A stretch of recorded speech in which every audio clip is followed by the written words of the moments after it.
When he gets ready to leave, we'll be waiting for him at the hotel. The horses are ready.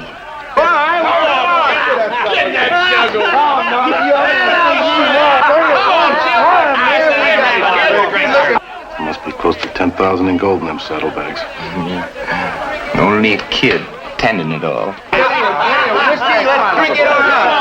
Let's all drink it up. I want to take. Come on, we want some more to drink.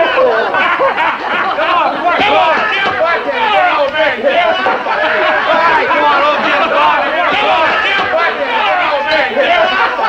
All right, come on, old Jim Bonner. Everybody's drinking.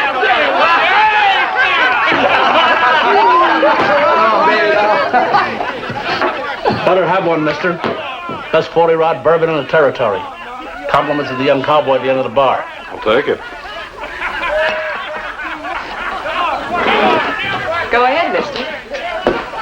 Like the man said, it's the best 40-rod bourbon in the territory. I'm Della. Well, Della, I'm Vin Bonner. You just passing through, or will you be spending some time in our fair little town? Just passing through. What's the occasion? Oh, the kid's just celebrating growing up, I guess. Just trail boss's first cattle drive for his father. Oh, I see. Where from? Up north, San Mateo Range. About a day's ride. San Mateo? What's his name? Jim Winfield. Why, do you know him? No, but I knew his father from way back. You mean Cal Winfield, the gunfighter? Ex-gunfighter. I'm gonna take him out of here. Why? Well, because his father's an old friend of mine. And because I know he can't afford to lose that money that the kid's throwing away, so... I'll see you later. Drink it all up. You got some catching up to do, mister. Name's Jim Winfield. My name's Vin Bonner, Jim.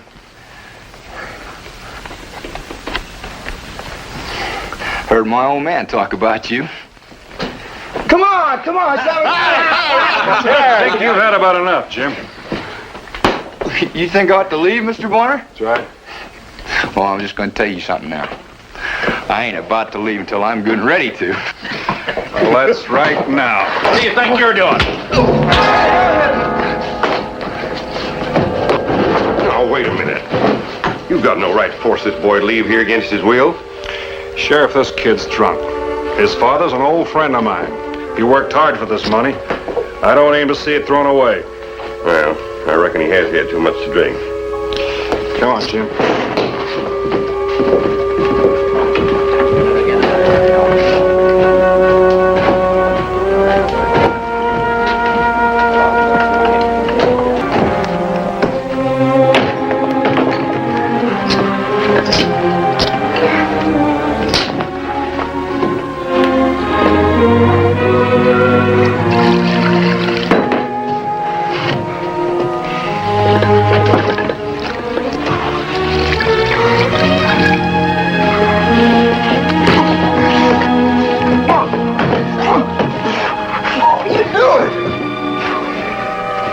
You and I are getting out of this town.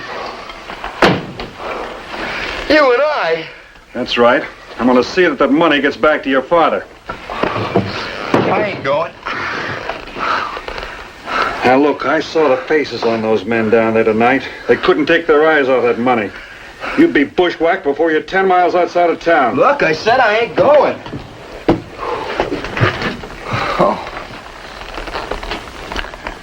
I haven't seen your father in some years, Jim.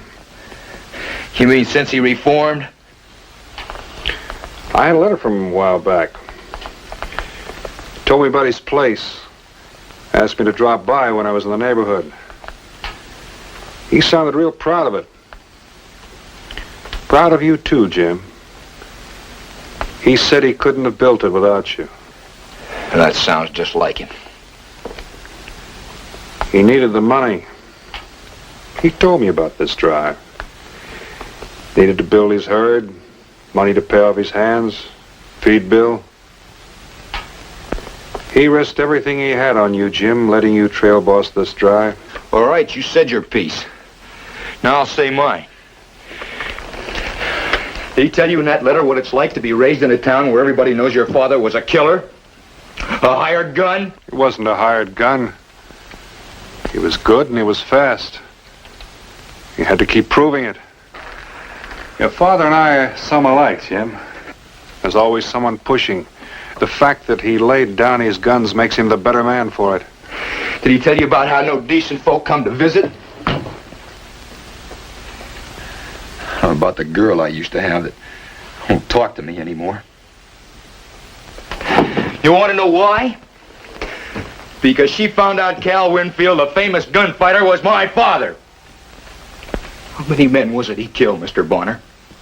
17? 18? That's all past. Well, I'll never be proud of my father, no matter what you say.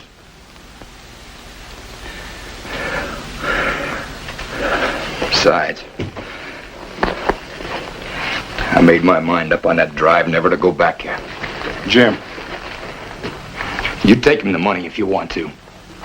I won't be going with you.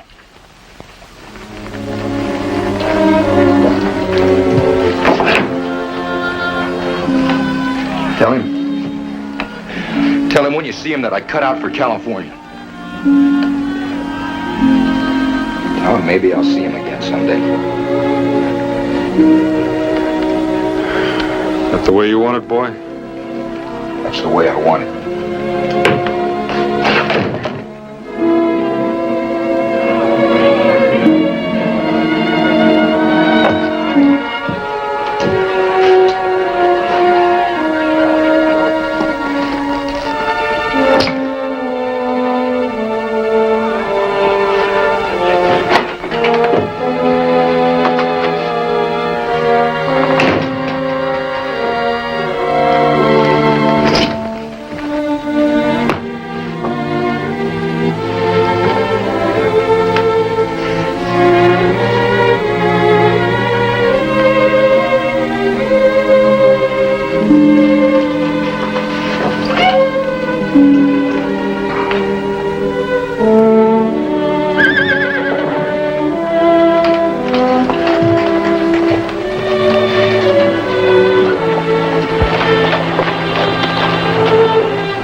Ted?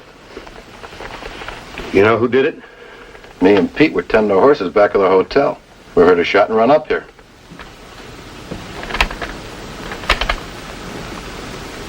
Them saddlebags he had over at the saloon are gone. Didn't you see anybody? Well, we heard a horse running fast out of town. That fellow who calls himself, Bint Bonner. How do we know those two didn't do it? Then why ain't we got the gold? Whoever killed the kid did it for the gold. The gold's gone and so's Bonner. Think we better go after him. Me and Pete don't like to see no kid killed. If it's all right with you, we'd like to ride along with you. Glad to have you, boys. Let's get moving.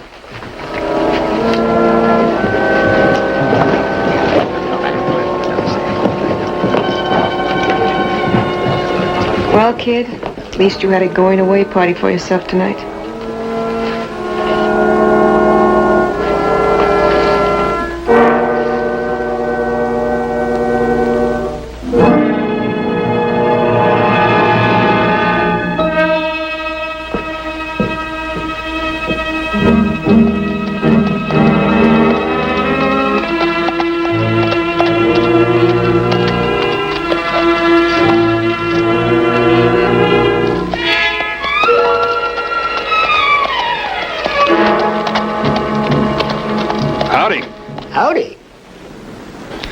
Say, what do you call this place? Santa Lisa? Looks like it used to be a mining town. Gold? Silver. Portia run out. I see. And when the silver ran out, so did all the people. Reckon that's what makes ghost towns, mister. Say, what do you call that animal? Oh, well, you might call him mule.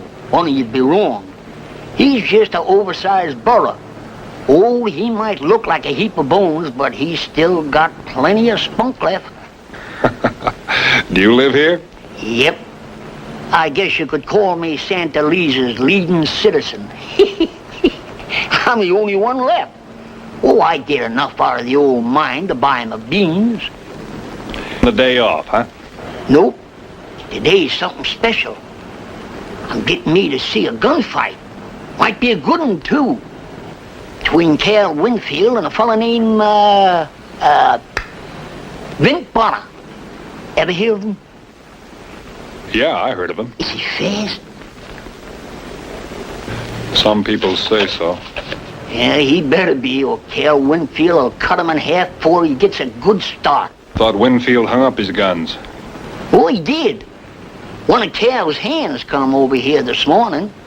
Said Bonner killed his boy, Jim, over at the hotel in Coachella.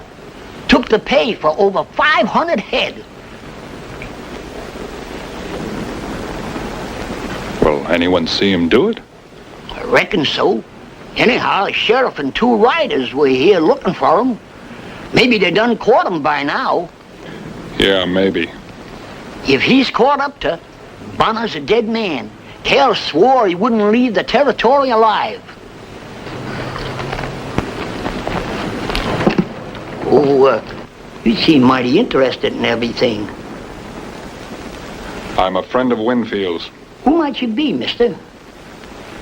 Vink Bonner.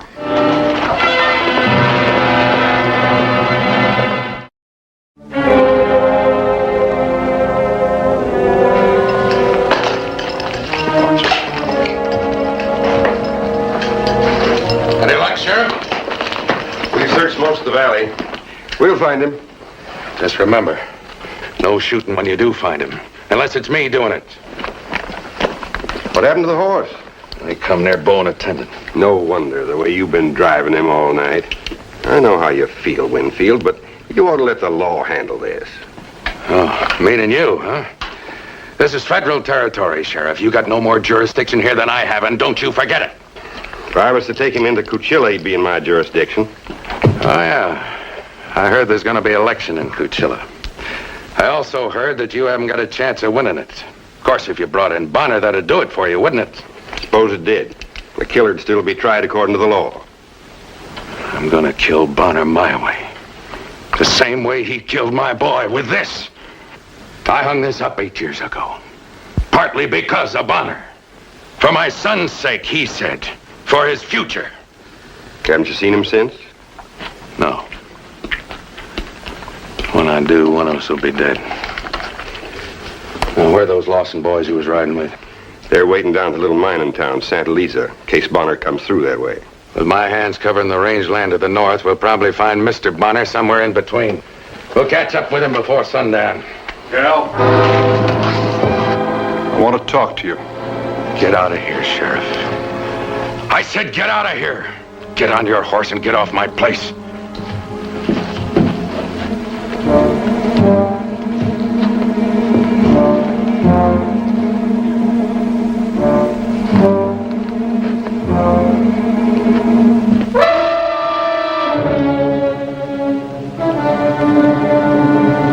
You remember how I used to do it in Julesburg, Bonner?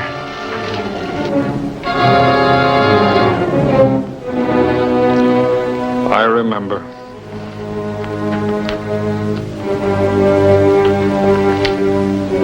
When the ashes fall. You're gonna take up right where you left off 8 years ago. Right where I left off. I didn't kill your boy, Cal. You're a dirty liar. You knew Jim was coming into town with that money I told you in my letter. You couldn't resist it. That's not true. And your boy wasn't coming back.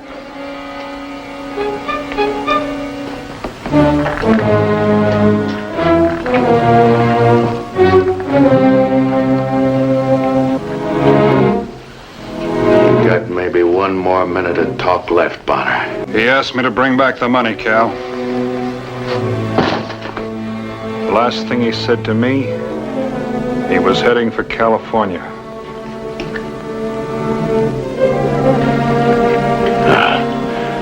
With this ranch, every head of cattle on it, gonna be his someday or no? He didn't want the place. He didn't want the cattle, nor any part of you. You expect me to believe that? My own son?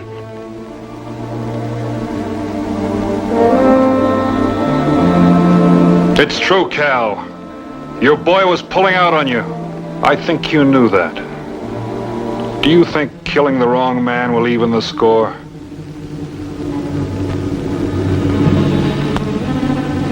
You're running out of time, Bonner.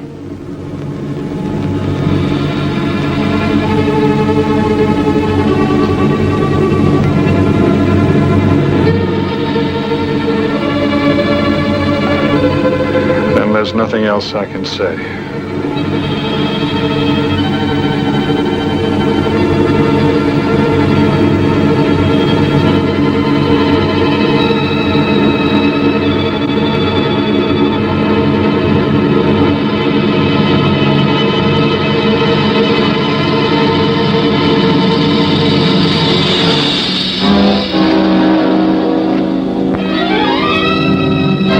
Looks like somebody's liable to set the barn on fire.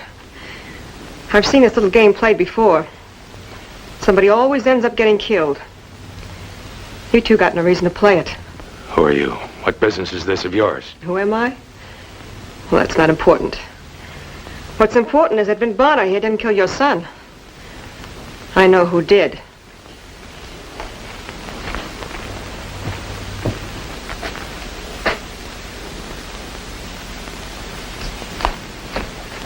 You better know what you're talking about, young lady.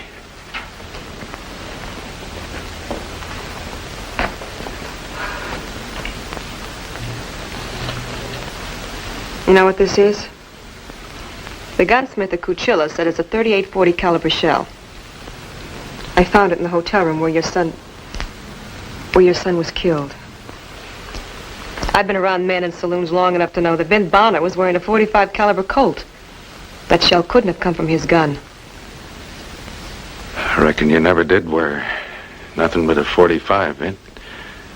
In all the years I've known you. I'm sorry. It's just that my son is the only thing in this world that I was going to leave the ranch, everything I own to him. Figured I'd pull out maybe by the time we put the yearlings out to graze. That way, maybe he'd think about getting married. Settle down without having to be ashamed of his name or his old man's history. When I heard that he was shot and you'd done it, I didn't question it, Vint. I reckon I didn't think very straight.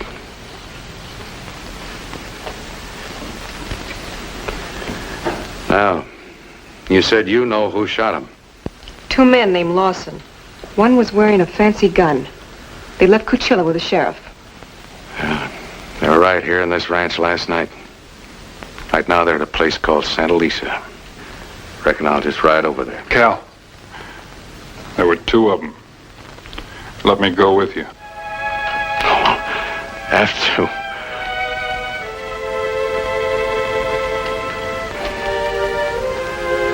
I'm proud to have you, Vin.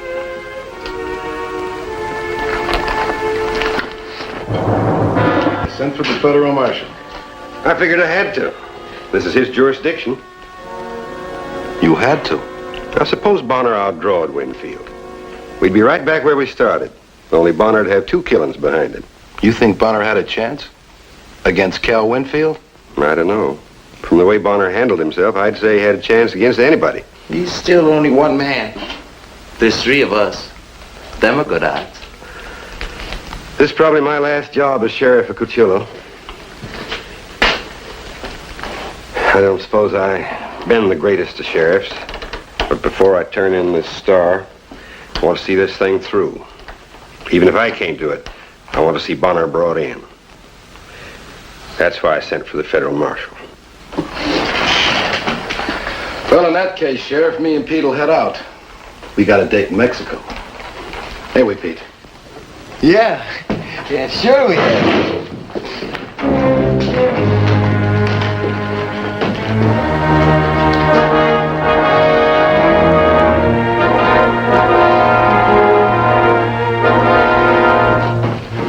What are you doing? Bonner didn't kill my son. He was shot with a 38-40 slug. It would have had to come from a special job.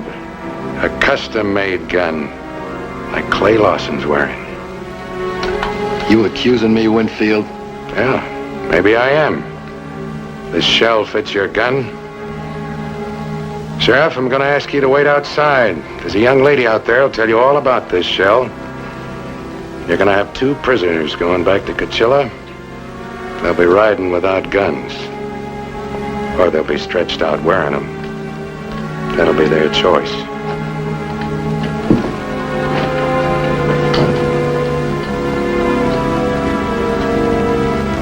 Now you can either drop your belts or make your move. If you want to know who you're drawing on, I'll tell you. Vint Bonner here is the only living man that they said was as fast as me.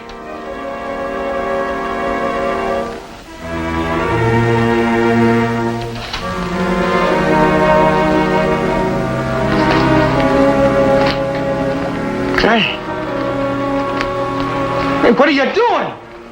What's wait for killing that kid? We gotta take our chances. Ain't no man ever backed you down before. You still got your choice.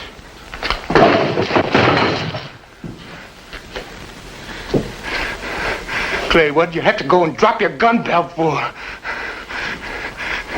2 against 1. That might be good odds. The same odds you gave my son.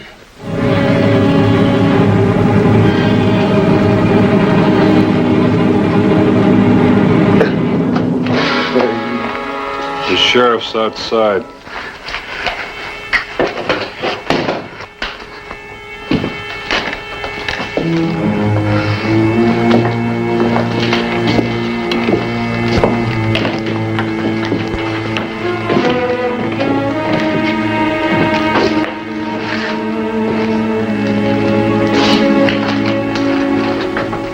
I don't know why I didn't kill him. I should have killed him. Same reason I told your boy.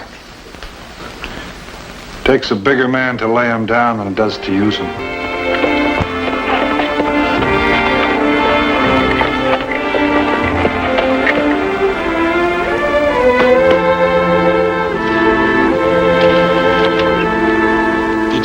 Did you meet up with Cal Winfield? Yeah, I met him. What happened? Did you kill him? No, I didn't kill him. Guess you might call it a draw. A draw? I ain't never heard of a draw. Not in a gunfight, I ain't. Draw?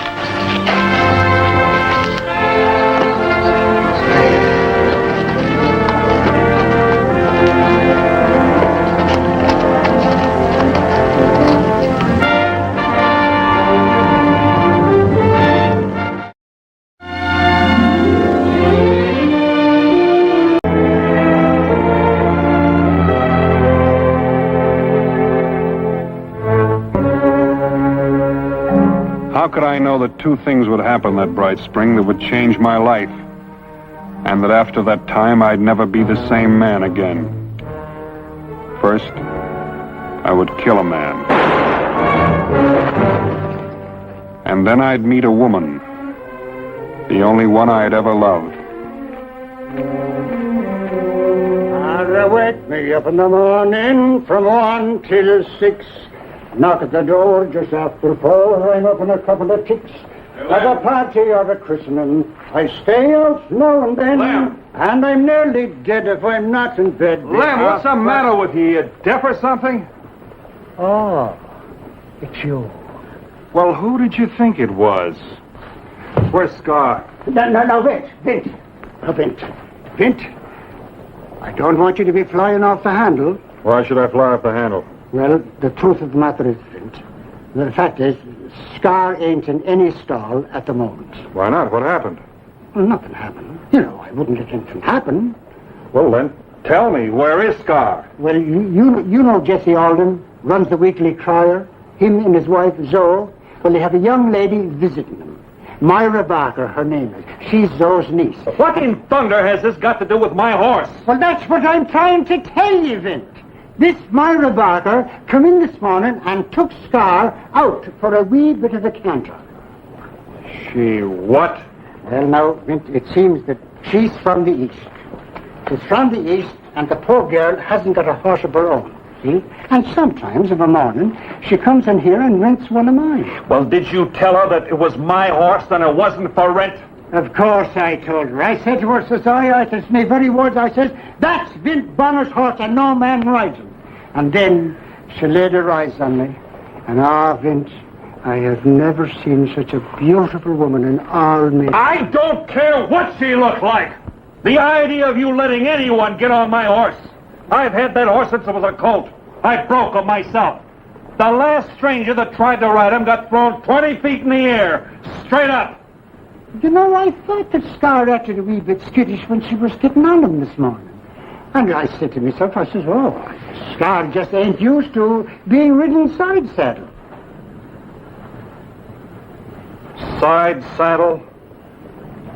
Do you mean to tell me she's riding Scar side saddle? Now, Vint, I told you she was a red lady. Now, I told you. Well, she's not going to look like much of a lady lying out in the desert someplace. Loan me one of your horses, we'll go get her.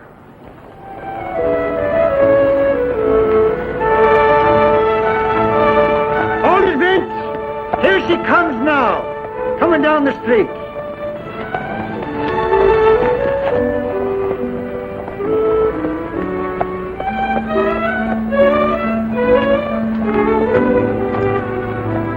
Vint, I never knew that Scar enjoyed being rid side saddle. Neither did I. And him behaving so gentle-like. And here you had me all worried saying Scar that would let nobody else ride him.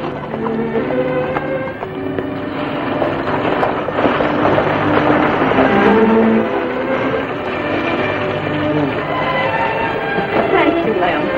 And thank you, Scar. Oh, he's a wonderful animal. The man who owns him must be very proud. I am.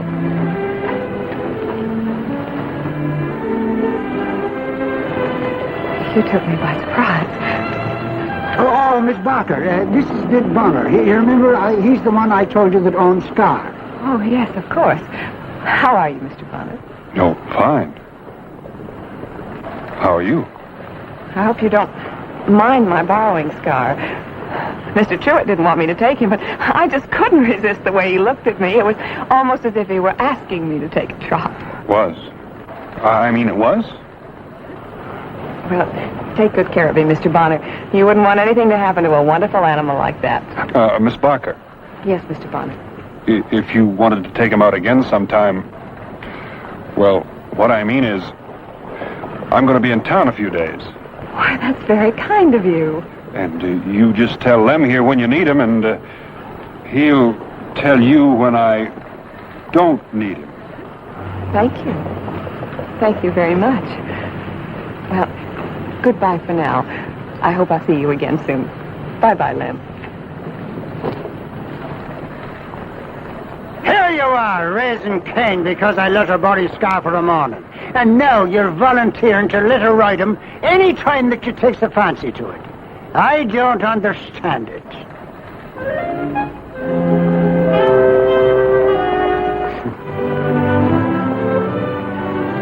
You know something?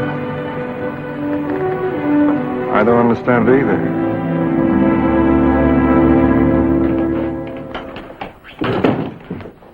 Hi there, Jesse. Hello, Vint. Jesse, I was down at the livery stable this morning, and I met, Mr. Bonner. Miss Barker. I was hoping I'd run into you. You want to borrow Scar again tomorrow, is that it? Well, it's about Scar, but I'm afraid I won't be borrowing him anymore. Well, he won't mind. And I'm sure I won't. Well, thank you, but... Well, you see, I found out that I was quite wrong in taking him this morning. Uncle just told me that out west, a man's horse is something he doesn't loan out as a rule. I'm terribly sorry. I didn't mean to be so inconsiderate. Oh, you weren't inconsiderate, Miss Barker.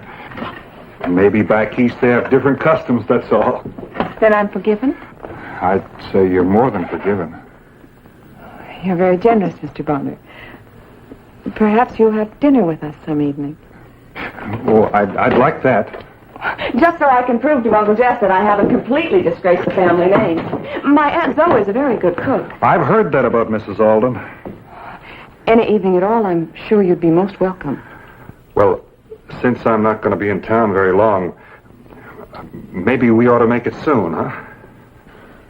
Maybe we ought at that. Like tonight. I think tonight would be just fine, Mr. Bonner. We usually eat around 6:30. Would that be all right with you? I'll be there, 6:30. And thank you for the invitation. Oh, you're more than welcome, Mr. Bonner. Miss Alden, I've heard people brag about your cooking, but they never did you justice. Oh, Vid. Here, have another piece of shortcake. No, ma'am. Thank you. 3 helpings is enough. Well, if you're certain. I'll have another piece. Now, Jesse, you've had enough already. Besides, a shortcake ought to do for 2 meals. Well, you just offered Vinton a... That's different. He's company. Oh, for heaven's sakes. Jesse. What's the matter? Well, come on. Aren't you going to help me with the dishes? With the dishes? Myra usually helps with it. Myra has a guest. Oh, how about me helping you with the dishes tonight, Joe? We put up the porch swing this afternoon, Vint. Did? I know it's kind of early for it, but there sure is a feeling of summer in the air.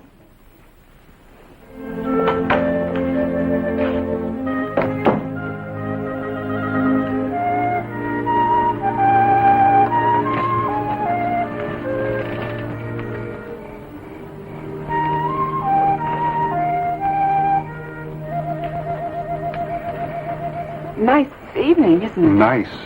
Yes, nice evening. You know, you're not as vague as you'd like people to believe, Mr. Bonner. I'm not? No, you aren't. You know perfectly well that Aunt Zoe has been throwing me at you all evening. I knew she would when I invited you here. You did? I think I'd better explain. You see, I'm sort of a disappointment to Aunt Zoe. She's been doing everything in her power to marry me off, but so far she hasn't had much luck. Well, the young men she's introduced me to have all been very nice and very pleasant, but... Well, the truth is, I don't want to get married. You don't? No, Mr. Bonner, I don't. I haven't the slightest interest in settling down and cooking meals and raising children. Oh, maybe someday, but certainly not now. You don't want to get married? No. And from what I hear from Uncle Jess, I understand you don't either. That's true. Well, so I thought that, well, having you to dinner would be a good way to, well, please Aunt Zoe, and as far as we were concerned, we might get to be friends, but there'd be no danger of going beyond that point. That's right. No danger at all. But now you mustn't tell Aunt Zoe that the only reason I invited you here is because you're not, well, matrimonially inclined. I won't say a word. Good. Well, now that that's all settled, shall we go inside? Myra? Yes, Vince? Well, since there's no danger, it's a pretty night. Couldn't we stay out a little longer? Whatever you say. You know, I know exactly how you feel. My friends are trying to get me married off all the time. Well, they mean well. They've got good intentions. I've been through it for the last 5 years. I thought maybe it would be different when I came out here, but it isn't. I don't know how long I'm going to be in Willowfort, but a friend of mine's trying to buy a ranch close by here, and if the deal went through, he wants me to be foreman, and Now, if I were going to be here for a while, we could make kind of a bargain. Yes? Well, you see, since you don't want to get married and I don't want to get married, maybe we could see each other once in a while. It would take the marriage pressure off of both of us. Well, I suppose so, but... Yeah, you see, your Aunt So would be happy, and my friends would be happy, and besides, you're very good company, Myra. Why, thank you, Vin. You're pretty good company yourself. And you're pretty, too.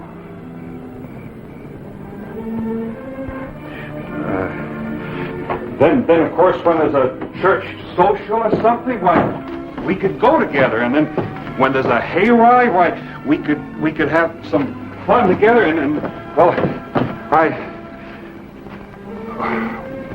well, I'll talk to you about it.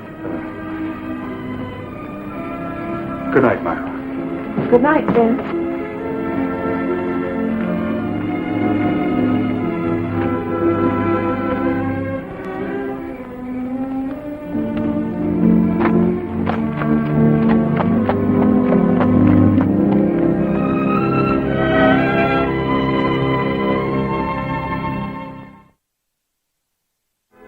Well, I saw a lot of Myra after that. A week or so later, there was a party over at the Petersons' place. Then a dance over at the Oddfellows Hall, and now this hayride we've just been on. Yeah, it's been a word since we left the hayride. It was fun, wasn't it? Yeah, sure. You don't sound like you enjoyed it very much. Well, I don't much enjoy spending an evening all by myself. Oh, I'm sorry. I didn't realize that you were so bored. Well, it's pretty late. I won't ask you in. Good night. Vince!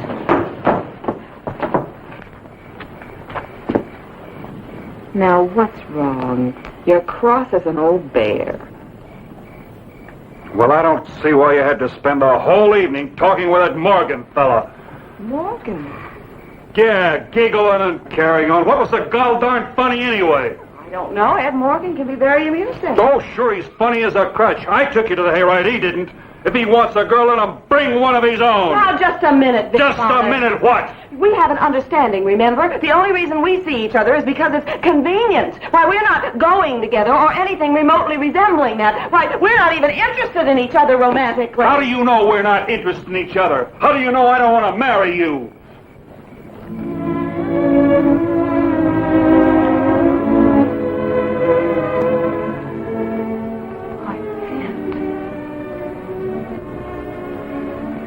I don't know how it happened, Myra. And don't laugh at me.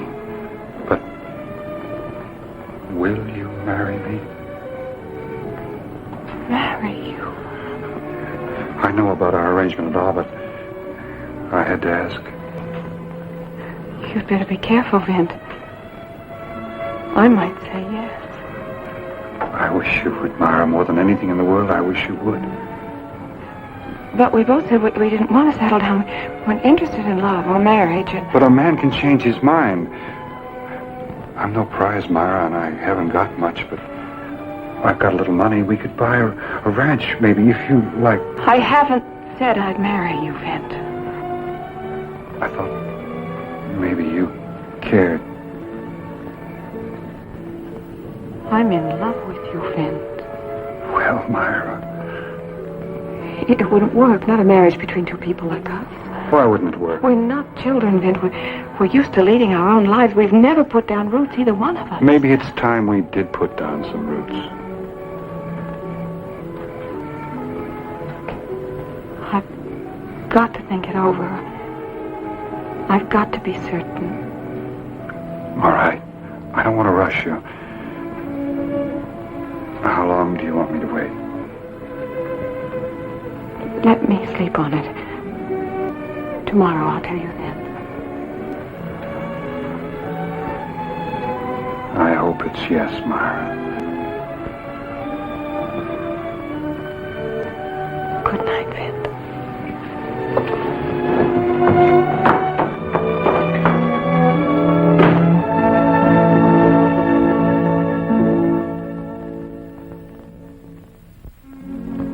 I've put in some long days in my life, but that next one was about the longest I ever spent. Every once in a while, I'd start thinking that it just couldn't be, that I'd actually asked a girl to marry me. And then I'd think of Myra, and I could almost see her in front of my eyes, and all of a sudden it seemed like asking her to be my wife was the most sensible thing I'd ever done. Hello, Myra. You're early, Vince. I guess I am a little. I was afraid maybe you'd be late, or maybe you wouldn't come at all once you'd had a chance to think things over. Well, I didn't have anything to think about. Well, Myra?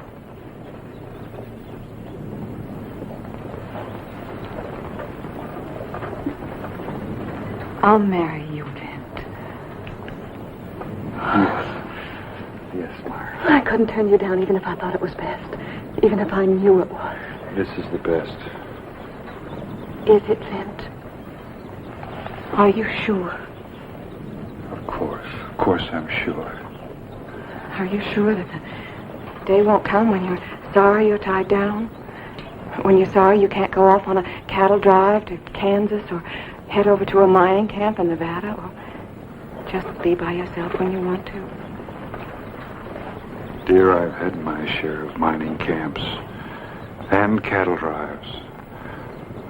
And I don't want to be alone anymore. Besides, settling down is just as hard on you as it is on me. Oh, no, it won't be as hard. A woman has roots even if she doesn't realize that they're there all the time just waiting to take hold. No, Vin, it's much harder for a man. It'll work out, don't you worry about it. Vin,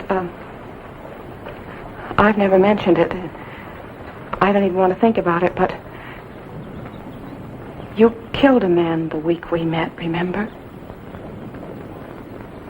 There was a reason. Oh, darling, I'm sure there's always a reason. Or a friend who needs you. You and your gun. And the friend will just have to do without. A man like Sheriff Jennings at Eagle Falls. That kind of friend. Why do you mention Sam Jennings' name? You don't even know him. A man came into my uncle's office this morning while I was there. He said there'd been some trouble there over a month ago now. A month ago?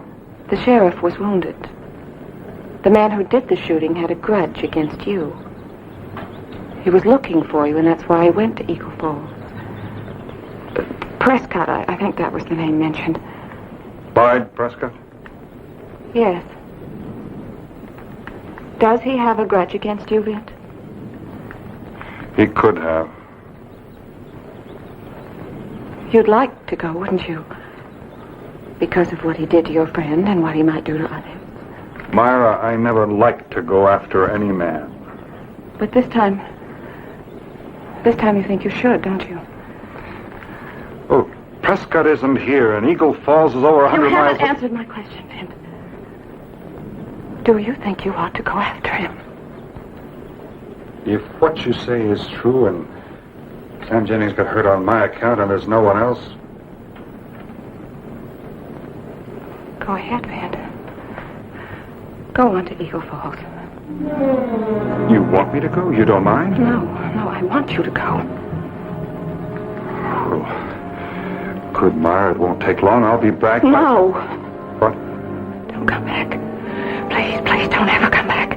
Because someday it will be you lying dead in the street. What are you talking about? There will always be a Bide Prescott or a Sheriff Jennings. Oh, you turned them down. You'd shut your ears, but you'd still hear it. And inside you'd feel that it was me holding you. And it would be me. But, Myra, listen. Please, Vin, don't come back. Don't ever come back. Myra.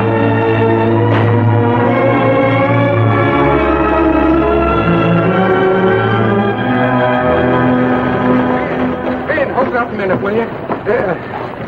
Howdy, Jesse. Ben, could you step into the office a minute? I wanted to talk to you. It won't take very long. All right.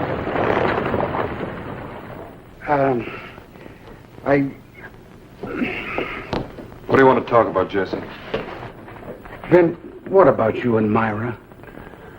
Well, what about it? She's a nice girl, a fine girl. Look, if that's all you wanted to talk about. Now, wait. Now, sit down a minute. Now, you're leaving here because Sheriff Jennings of Eagle Falls sent for you. Now, that's the reason, isn't it? How did you know that?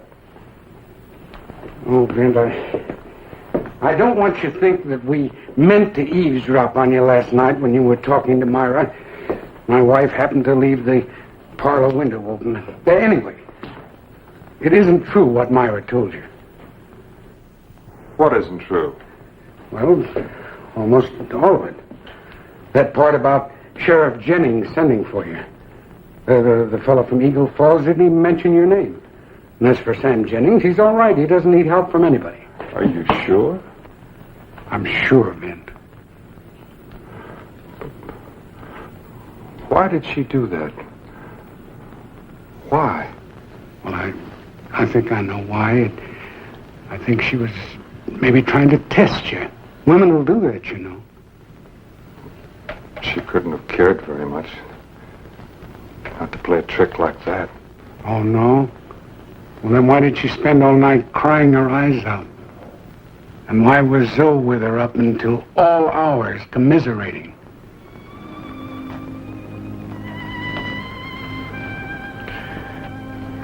Thanks, Jesse. Well, Vint, you're not leaving Willowport? No, I'm leaving. But if you love her and she loves you... Jesse. It's enough that she cried over me for one night. You know, I remember when I was a little kid. My father was a lot like me. Always traveling, looking for a new job, a new frontier. He loved my mother. Loved her a lot. She loved him too. But she spent lots of nights crying her heart out. And I remember.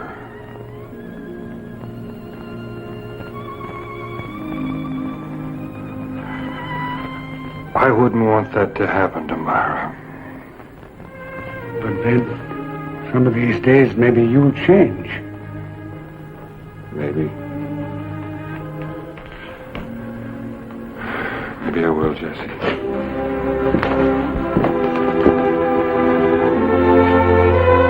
I've heard it said that all men kill that which they love, and their chance of getting it. What do you think about that?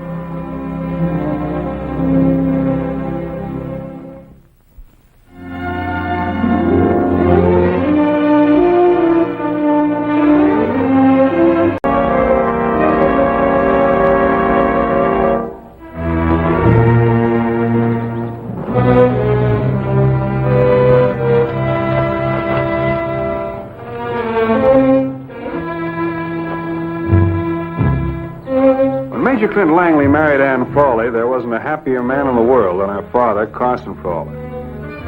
But as time went on, something about Ann's letters began to bother him. I'd been working as roundup boss on his Wyoming Vodka 3 spread for a while, so the old man asked me to head south, see what was wrong.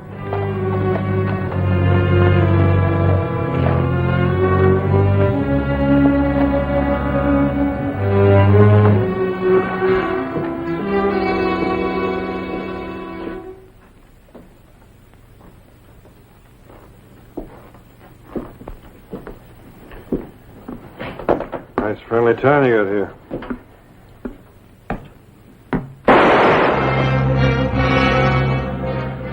Unless you're playing dice or visiting with the Almighty. Better get off your knees, cowboy. Don't figure it weren't on purpose. I can bring him close enough to raise a blister. Where are you from? You ramrod for Major Langley? Answer my question, cowboy. I came out of the Verde 2 days ago.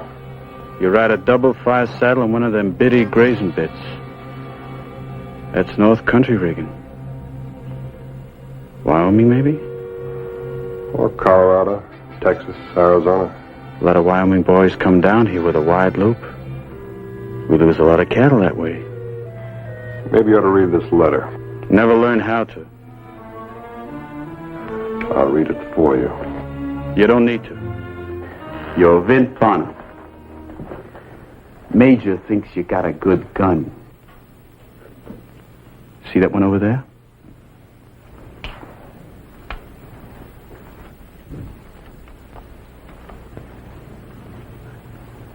It's Cole David. It's his summer name. I told you his real name, you'd stand real straight. Cole was Ramrod before me. But I got a gun takes up where his leaves off. You chew over every visitor that comes to town? If that visitor happens to be thinking of swapping jobs with me, then I likes to break him down some, look inside him. What did you see? Not much. Maybe you ought to take a second look. I got a good gun, Bonner. Save maybe for two, the Major's and another. Ain't none can match it, none. You keep that to mind, you're going to live a long life. You don't, you're going to get dirt in your ears. Your health.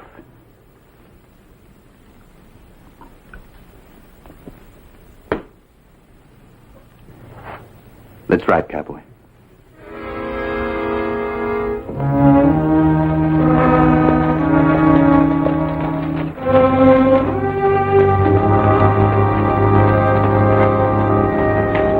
Wills? This here's Bonner.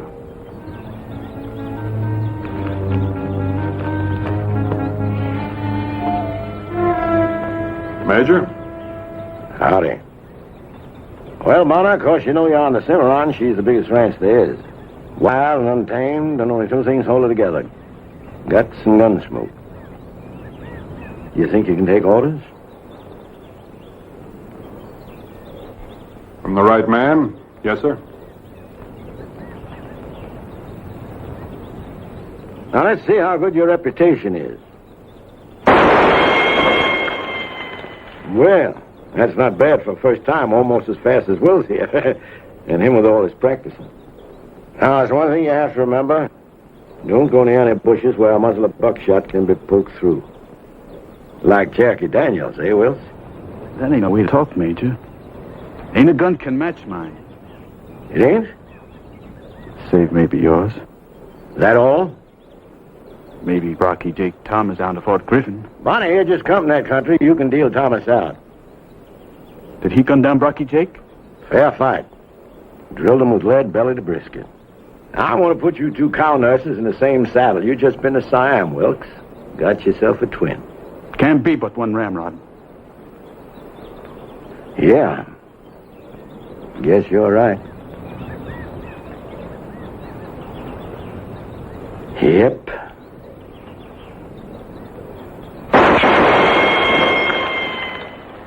This gun rules this ranch. And I rule this gun. Now get on down to Chow House, tell Wang Ling to rustle up some grub. You know, a man remembers better what he sees than what he hears. I'll get a fresh horse and show you around. Come on.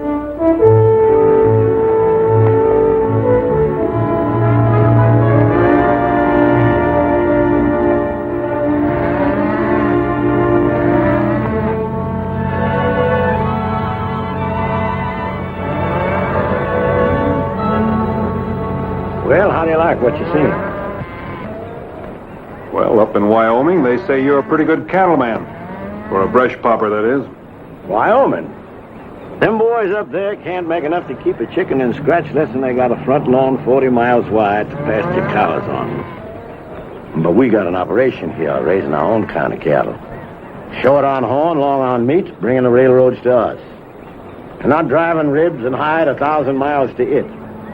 We blast our own wells, raise our own feed. Major. Now, I have a proper man's regard for the Almighty, Bonner. But he helps them who helps themselves.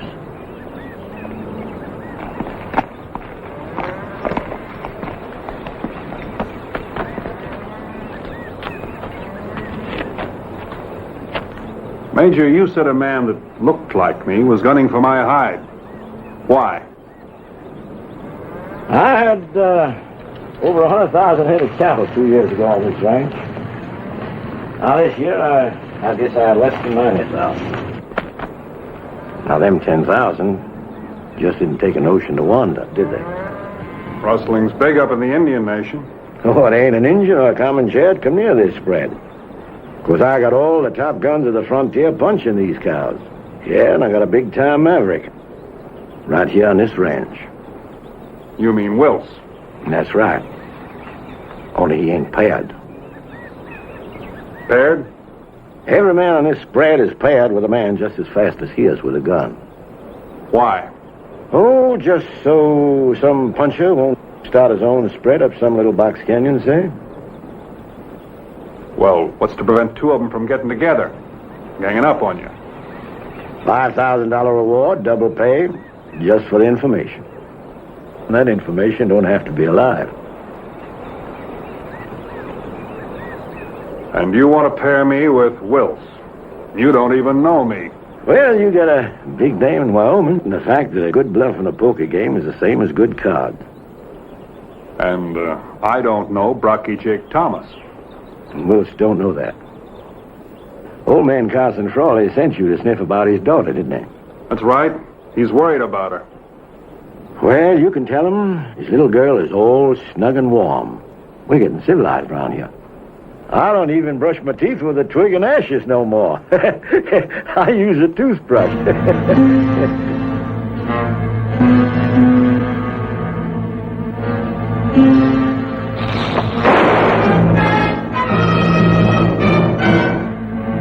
You're a big man in these parts, Major. But the rattlesnake doesn't know that.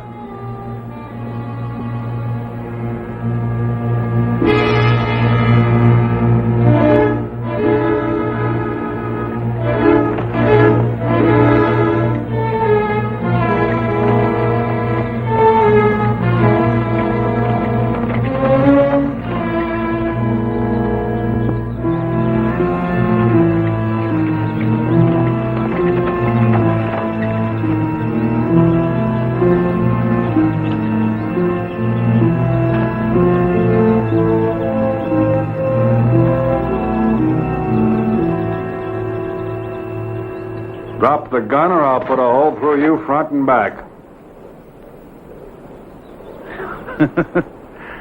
Well, if it ain't John C. Fremont, the old Pathfinder. You been out picking flowers, Mr. Fremont?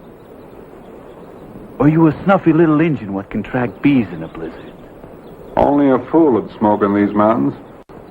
There's a wind. It carries the smell. You know a lot of things, don't you?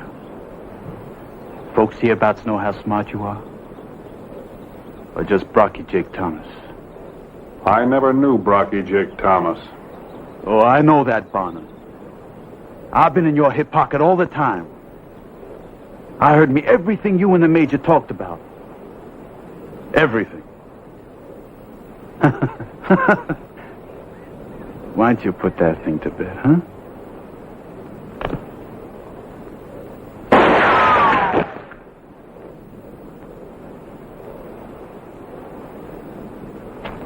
A little nervous, ain't you?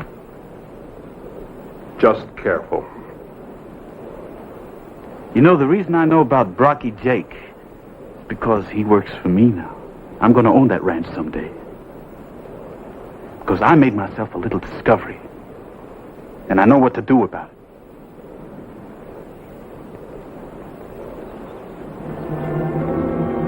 You can give that back to the Major's missus. I don't need it no more.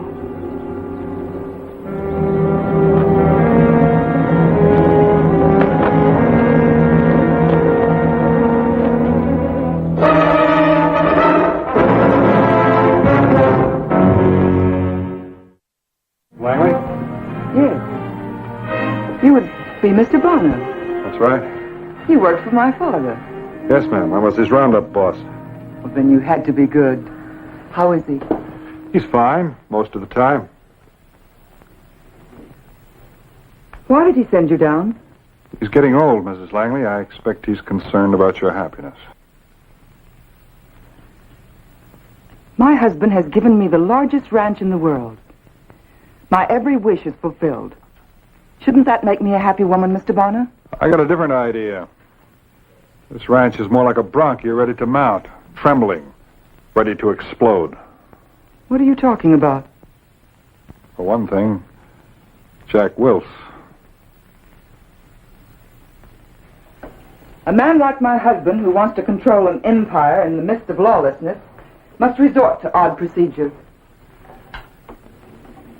Sometimes empires fall due to odd procedure. Whatever else Jack Wills is, he's always been loyal to my husband. Mrs. Langley, Wills is on his way right now to Fort Griffin to bring back a pal and declare himself new emperor. A pal? A man named Brocky J. Thomas, a gunman. Wills asked me to give you this.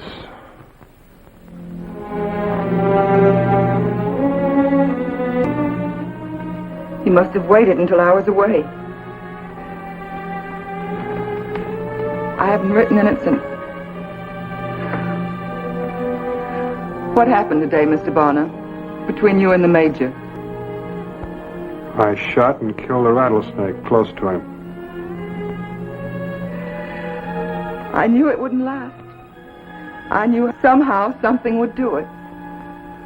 July 21st, Clint had another seizure this morning. He and the men found some rustlers up by Hayes Fork. In the fighting, one of the men was shot dead next to Clint. He managed to return to the ranch house. No one must know he is helpless. September 4th. The seizure of the last 2 days is over. I have hopes. January 10th. Clint shot a steer to help turn a stampede. It had no effect on him. I feel he is cured. What does that mean, Mrs. Langley? What are these seizures? What do they do to him? Clint Langley was married before. A long time ago. His wife died at childbirth, but she left him a son, Toby. When the war began, Clint joined the Texas Volunteers and Toby went north. He was blowing a bridge. Well, a gun muzzle was pressed into his back. At that moment, the bridge blew and the concussion knocked both men down. Well, Clint managed to gain his senses quicker. He killed a man.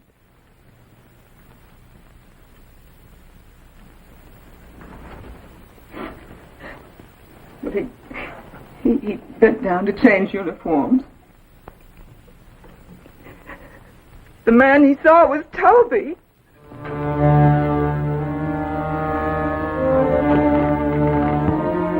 How can it happen that when one man meets and kills another man, it's his own son? It's that kind of a war. Brother against brother. Families split down the middle. It was that kind of war.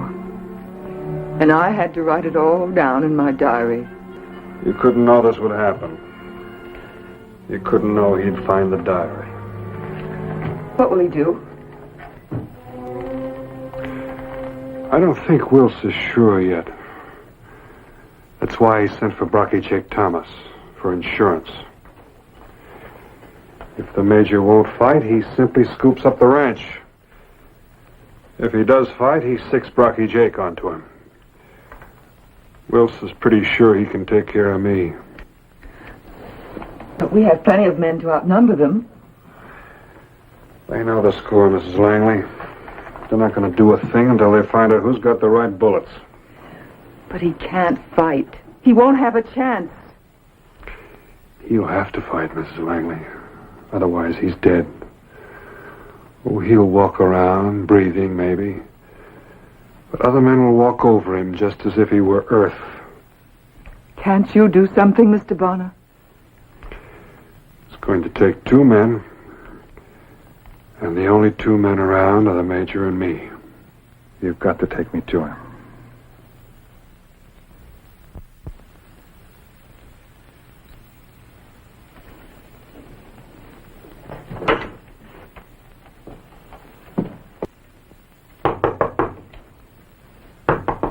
Clint, it's Anne. Can I come in? The door's unlocked, Ann. Clint, I brought Mr. Bonner. Ann, I told It's you. all right, Clint. Mr. Bonner knows. Worse than that, Wilson knows. About your weakness. You got a hold of your wife's diary. And he followed us today, heard and saw everything that happened.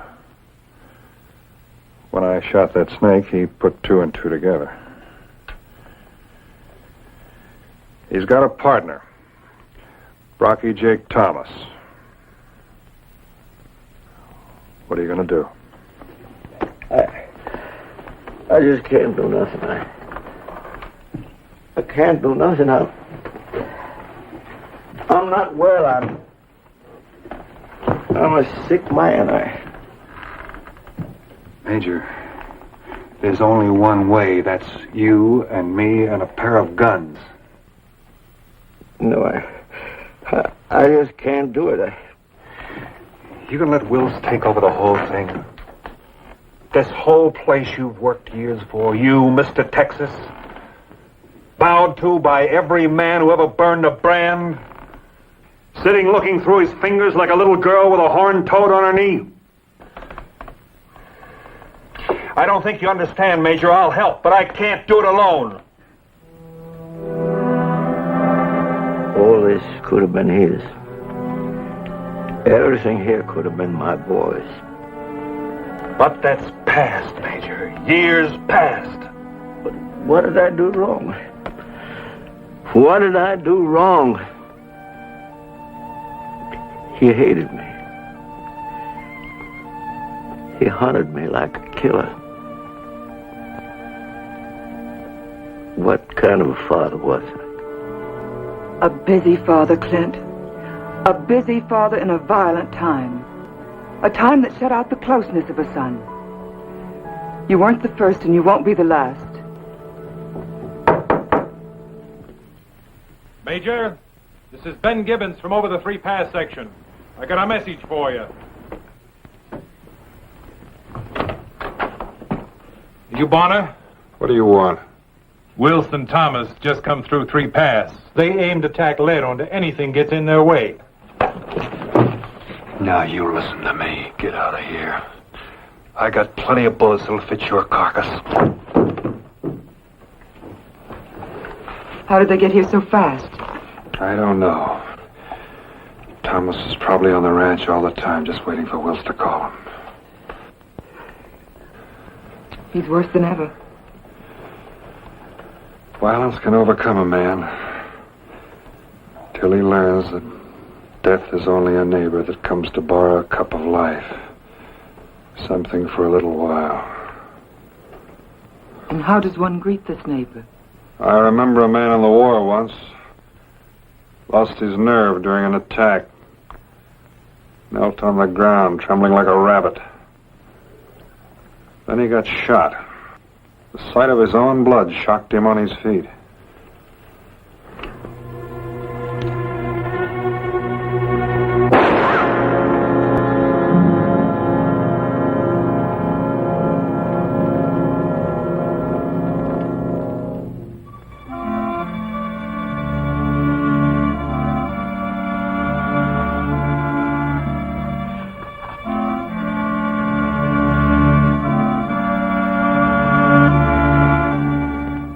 And I need a bandage.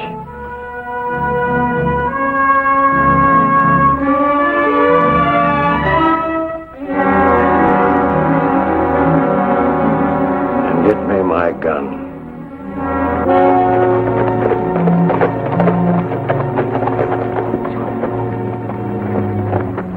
Likely they're gone.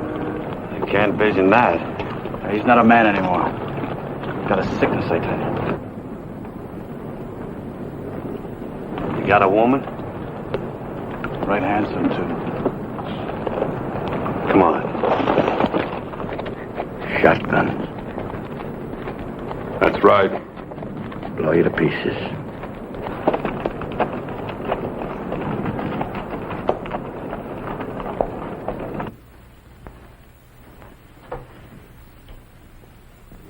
You home, Langley? You got visitors standing here? New owners might say. Like a poker game, Major. Watch their eyes.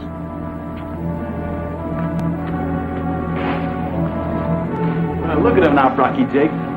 Two puffed up coyotes stepping like wolves.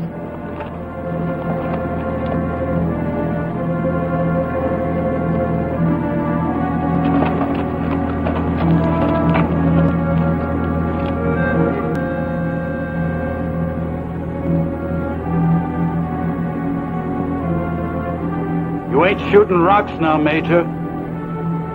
Most like poker, I'd say. Only bluffs don't work. And the jackpot's blood. Your blood, Major.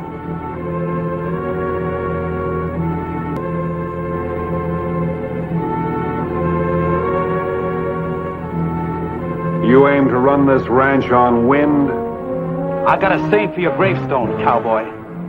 Forever rest in pieces.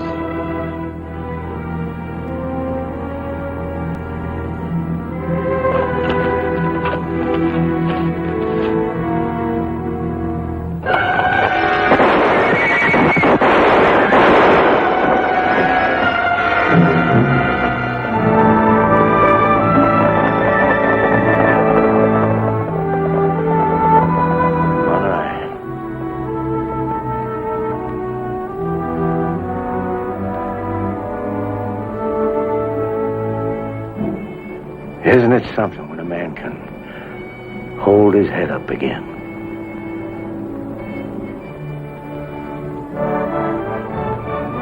Gonna be an early winter.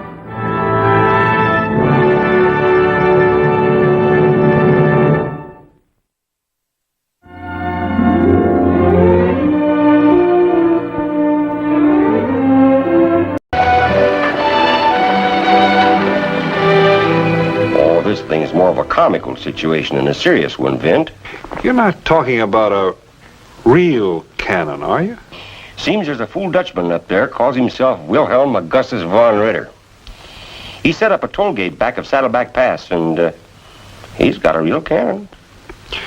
What you need is a troop of cavalry or some artillery. You don't need me. It's only one man and one cannon. All I want you to do is go in there and serve a notice to cease and desist. Well, I was going by San Marcos. Oh, good. Fine. Now, here's your badge. Here's the order. And here is a copy of the Constitution and Bill of Rights. I hear this fellow studied up on the law. Now, just a minute, Gavin. I'm no lawyer. Neither is he. Raise your right hand.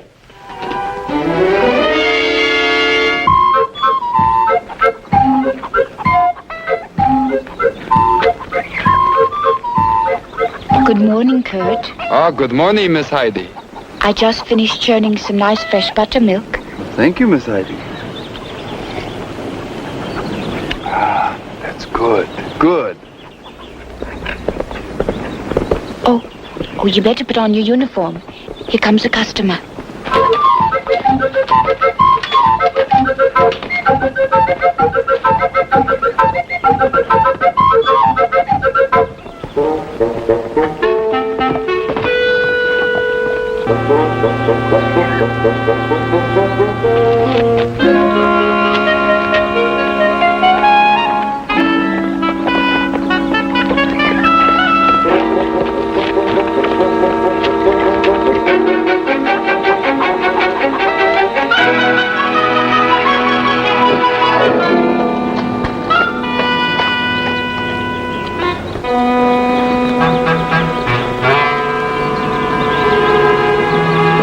Cross is 25 cents, sir.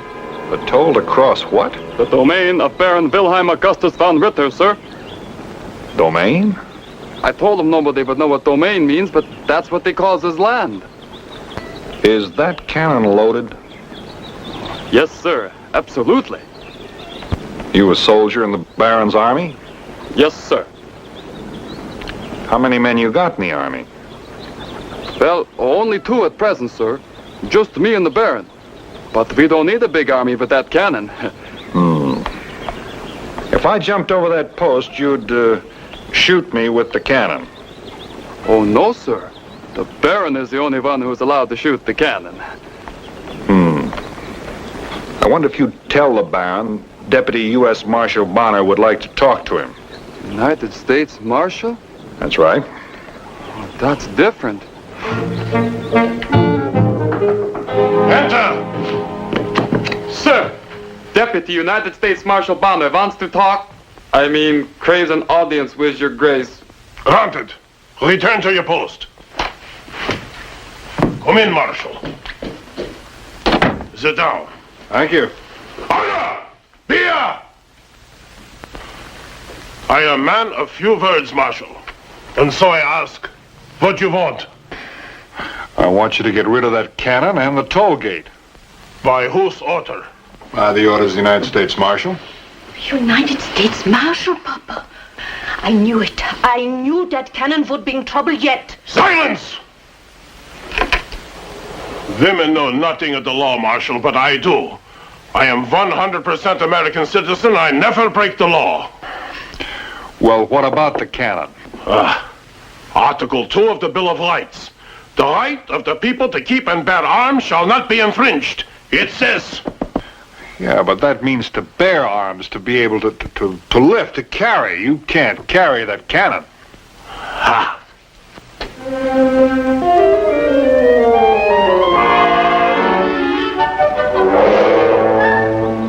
Now, first things first. The right to bear arms.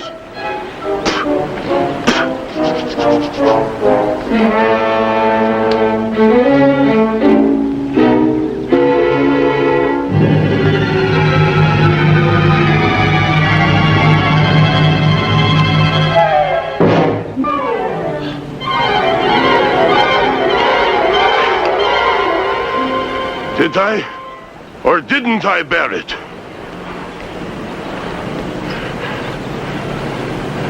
Well, I guess you bore it. And another thing, Mr. Deputy Marshal. If you are a Deputy Marshal, the 4th Amendment states, and I quote, the right of the people to be secure in their persons. I am a person. Houses. That is my house. Papers and effects. My cannon is an effect.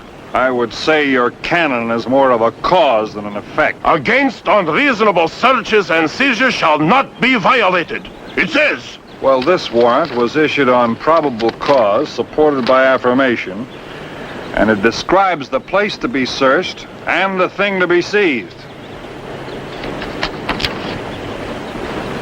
Meaning my cannon? Meaning your cannon.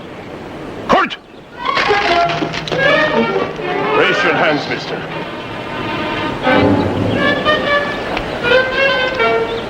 This way.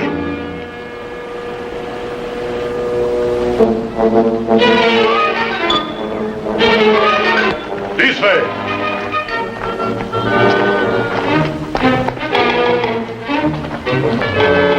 Stay. In you go, mister.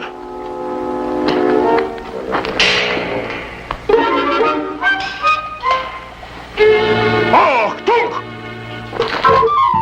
Back to your post. March! Yes.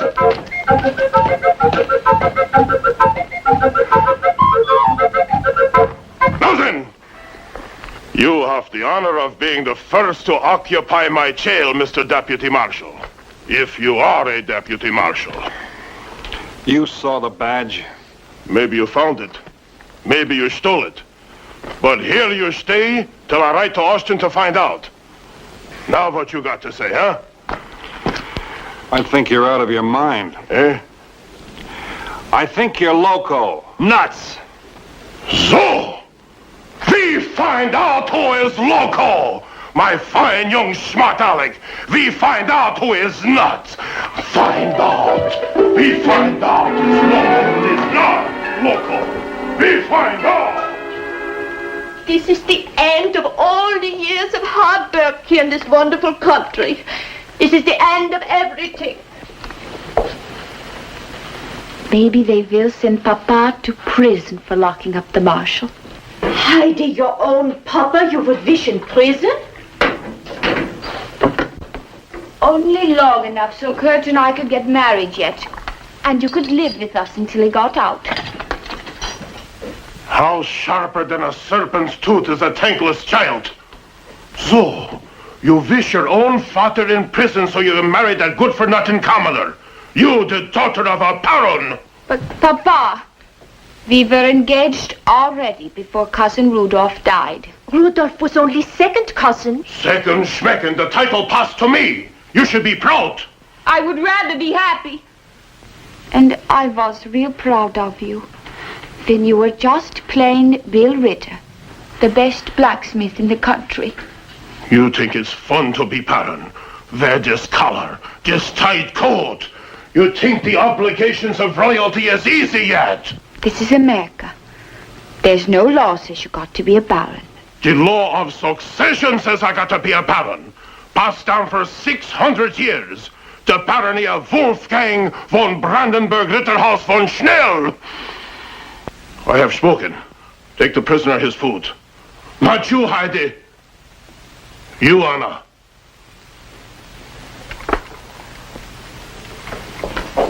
So you see, Marshal, it wasn't something I wanted to do.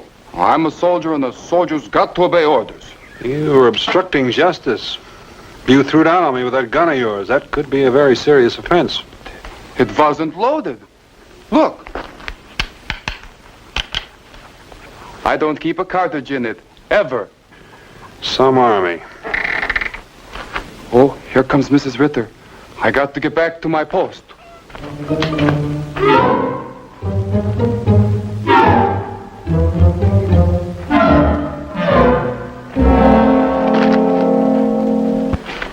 Good day, Mr. Marshal.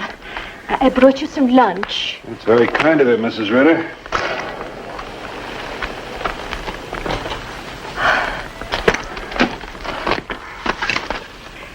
The ham is cured, the same as Westphalia. I hope you like it. Looks nice. The pole beans we raised right here. No strings hardly. They're delicious. And the cage is clean. I cleaned it out myself with creosote. Besides, Charlie's been dead 3 years. Charlie? Yeah, our pet bear that used to live in there. Wilhelm used to wrestle with him. He squeezed him so hard he died of colic. Oh, I'm sorry. How long you think? 6 months, maybe? He's gonna keep me locked in here 6 months? Ach, lieber Himmel, no. No. I mean, how long will Papa be in prison for locking you up in Charlie's cage? Oh, well, I don't know. Locking up a federal marshal's a pretty serious offense. Even with very good food? Tonight I make strudel with custard sauce. Why don't you talk to that husband of yours? Then he was a plain blacksmith, Mr. Marshal. He would listen to me. But now, since he got to be a baron, he listens to nobody. Nobody. I see. It's like the responsibility of being royalty all of a sudden has gone to his head. How long has he been a baron? For nearly 2 months now.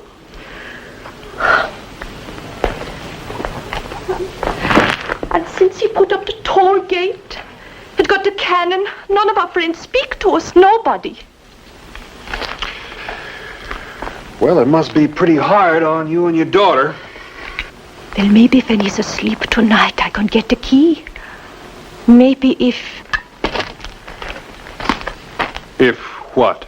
Well, if you would promise not to hurt him. You see, I still love Papa, even if he is a baron. Well, your husband's a very big man, and I don't like to make promises I couldn't keep. Wilhelm is the strongest man in the county. There's nothing that would stop him but to shoot him with a bullet, with a gun. But I can't do anything that would cause Papa to be shot. Yeah, well, I know how you feel, Mrs. Ritter, but I'm afraid I couldn't... You can't promise. Yes, ma'am, that's it. Well, I'll try to think of something, Mr. Marshall. Yes, ma'am, you do that. I'll be right here in Charlie's place.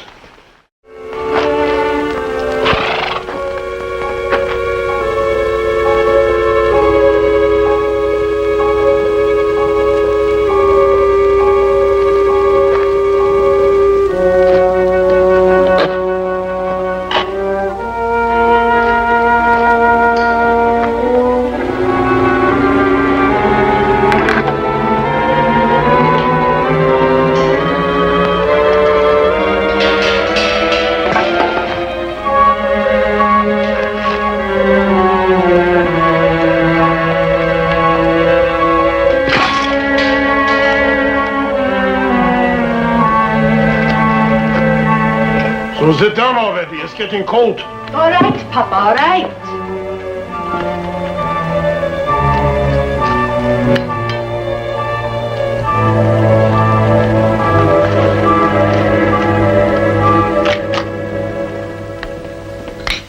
You're putting enough food for 2 men. What are you trying to do?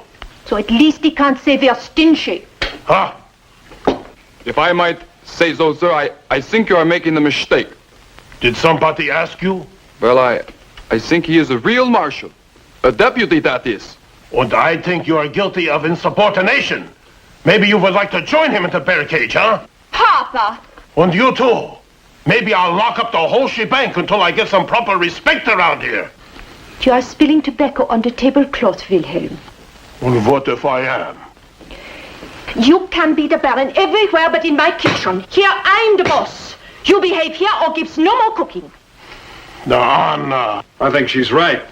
What the? All right, sit back down. But how? Please, Marshal, Papa, be still. He's out.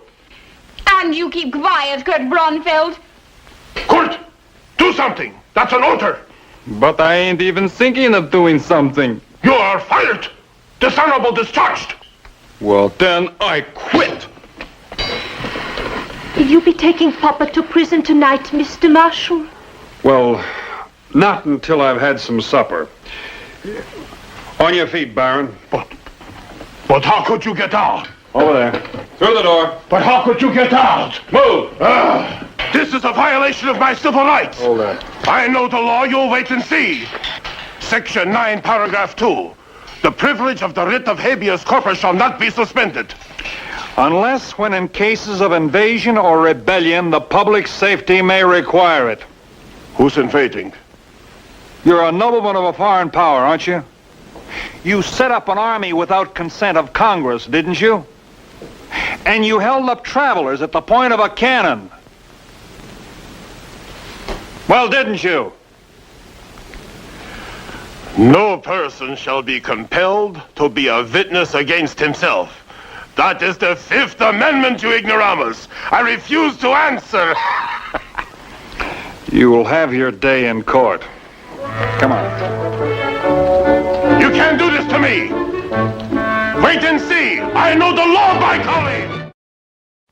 What are you doing here, Dumkov? The missus sent breakfast. Give scrapple and strawberry jam. I discharged you dishonorable. Get out!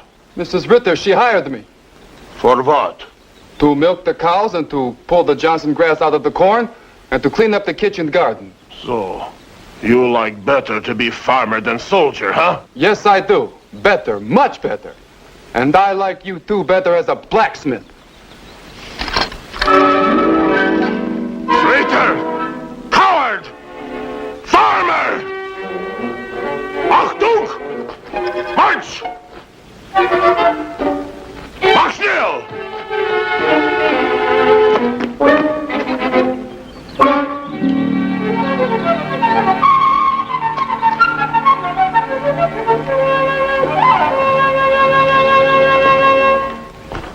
Well, Baron, your troubles are over.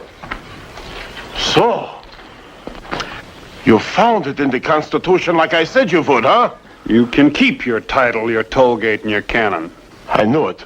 All that time I knew it. Unlock this door. And you can take your title, your toll gate, and your cannon, and you can go back to Germany and stay there. But I don't like it in Germany. I like it here. According to the Constitution, you forfeited your United States citizenship. That's a lie. Show me, show me. Right here. Article 1, Section 9, Paragraph 8. Read it. No title of nobility shall be granted by the United States, and no person holding any office or profit. I can read. Holding any office of profit or trust under them shall, without the consent of Congress, accept any present emolument, office, or title of any kind whatever from a king, prince, or foreign state. That means me? That means you. But I want to be an American. You don't act like that. You act like you want to be a baron. I didn't be a baron on purpose, Dumkov. Watch your language, fat boy. If somebody dies and makes you a baron, what can you do? That's what I'm telling you. You can't be made a baron or a prince or anything like that. The law protects you from it. Why didn't somebody tell me this? I'm telling you now. Unlock open the door. I am 100% American. What about the cannon and the toll gate? The toll gate will make a good wagon tongue. And the cannon, from it I could make lightning rods and hoops for the beer kegs. Well, that sounds reasonable. How about Kurt and Heidi? My Heidi and that farmer? What about them? Well, they'd like to get married. Is this the business of the United States government? No, but they asked me to talk to you to reason with you. You unlock this door and put off that gun. I reason with you pretty quick. Your wife's in favor of the marriage, too. When I get out, I take a stick to her, too. I was under the impression that Ritter meant something honorable like knight. I am descended from the knights of the Holy German Empire. They fought in even the Crusades. Well, looks like you descended quite a long way to treat your little girl like that and to take a stick to your wife. You sound more like a coward to me. I am a coward. You are a coward! I invited you to fight man to man without no guns, but you're afraid. No, you hide behind that tin star and pistol. You're afraid to fight fair, huh? Do you think you know how to fight fair? I do. With just my fists. And if I were to win, would you let them get married? You beat me, little man. And I make you best man at vetting. All right, we'll fight prize ring rules out in the corral. Good. I call Heidi, Anna, and Kurt. I want they should see this. No, this is just between you and me. Oh, you don't want witnesses, huh? I think it might be of interest to both of us. The marshal must have taken leave of his senses already. Papa's the strongest man in the county, doesn't he know? Well, he must know. He's seen him lift the cannon. You better split plenty hay, you little man. You are sure it's just with fists they are fighting? Sure, I heard every word. And the marshal will be best man at their wedding if he wins. And when one can get up, the fight is over, right? That's right, and no stamping while the other man's down. No kicking? Okay. And no gouging with the eyes? No gouging with the eyes and no biting. Just with the fists? Just with the fists. Prize ring rules. Prize ring rules.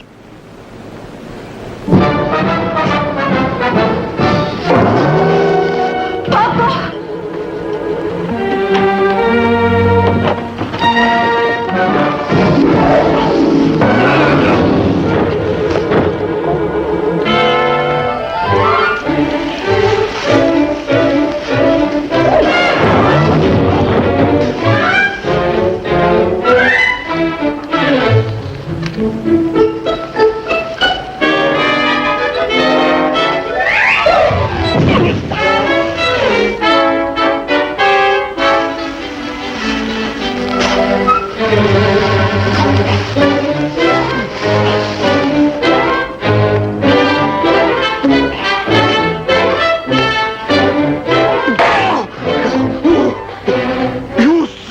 Kicking.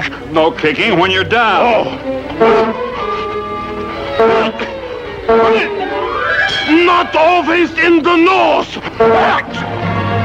That makes me very mad.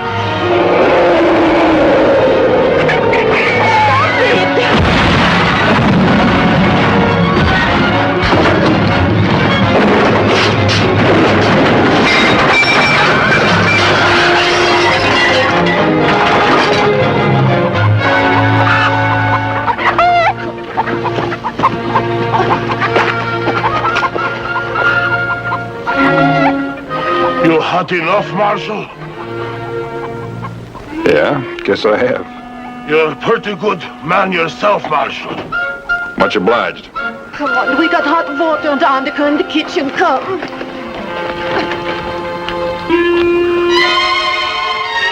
Marshal, before you go, there's one thing you should know. You almost had me licked. No. Yeah, my wind was gone. Oh, what's this? Just a little lunch, so you won't be hungry. It's a long journey to St. Marcos. Well, that's very nice of you, but... Ah, take it. We got plenty. Well, thank you. That's very considerate. Maybe you come to the wedding. The wedding? Papa said yes. Yeah. Well, good for you, Papa. Maybe I will at that. Well, goodbye. Goodbye.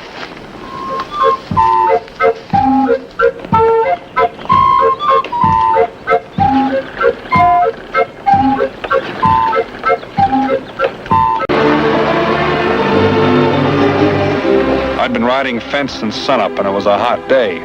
Hotter than usual. For the last 3 hours, I'd been thinking about just how a cold beer would taste. Hi, Pid. Hi.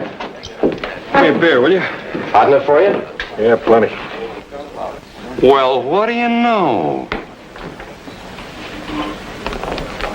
Not much. There you are. Thanks.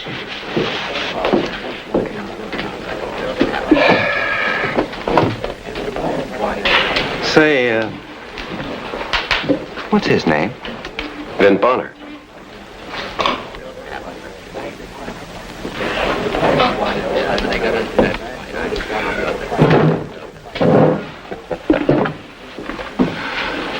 Where in the world did you pick up a name like Vin Bonner? Look, mister, I've had a long, hard day, and I'm tired. Now, why don't you just move along? All right.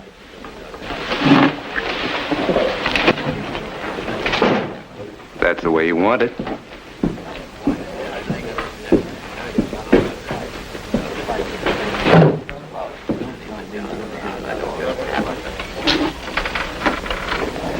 That Vin Bonner fella, has he been around here long? Oh, several years, on and off. Well known? Everybody knows Vin Bonner. Why? Oh, no reason.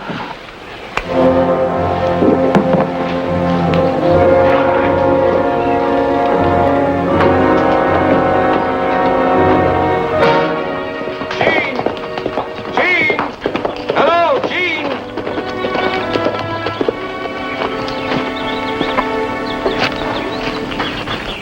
Ain't seen you in a long time. What do you want? Yes, it has been a long time. Oh, you're a dead ringer, Gene. Without that mustache, you're a dead ringer. What are you talking about? A fellow up in Hondo, name of Bonner. Vin Bonner. Never heard of him. Did you come through Laredo on your way? Oh, yes, I did. Now, this Bonner... Did you hear anything about the El Paso stage robbery? Well, nobody has the slightest idea who did that. They said there were only a few $100s in the strongbox. $225. 3 passengers. Woman was kind of pretty. I could never kill a woman. Woman can identify you as quick as a man. When you hear what I have in mind... Of course, that was when the whole thing started. I didn't give it much thought at the time. Or even when he came back to town about 3 weeks later with the sick man. Looks like something real drastic happened to that fellow. Hope it wasn't smallpox. A couple of wing feathers from that bottle of ancient owl, my friend. And a couple of short beer chasers.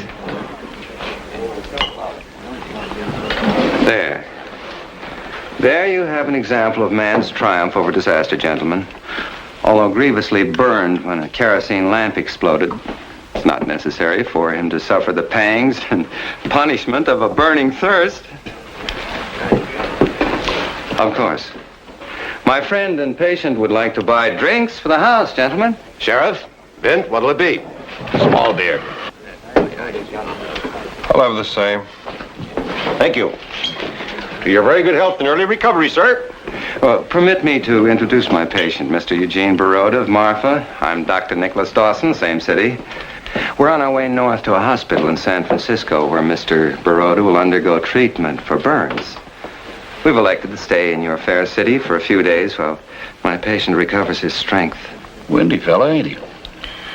I'm Miles Seacamp. I run the King Hotel right next door. Well met, Mr. Seacamp. Perhaps you can arrange suitable accommodations for us. Sure can. Right this way. Sounds a little loco to me. It takes all kinds. Now, you just sign right here. Let's see.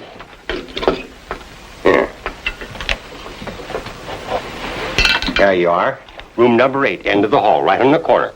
Do you have a back stairway? My patient is a bit nervous about fire, naturally. Oh, naturally. Gotta have a back stairway, else he couldn't go out the back, huh?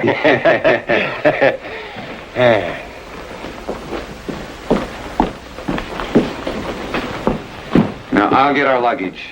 You go on upstairs, rest yourself.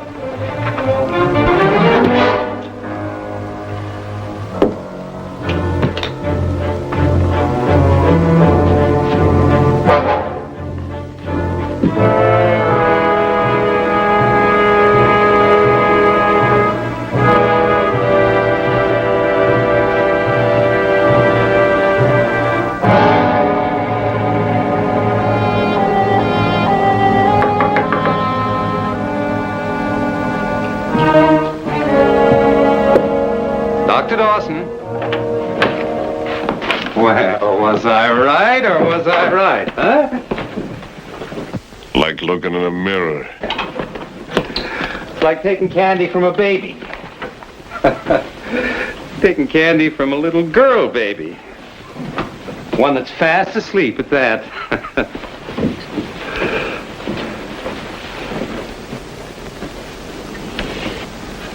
You just shave that mustache off your upper lip. It's not very becoming anyway, you know.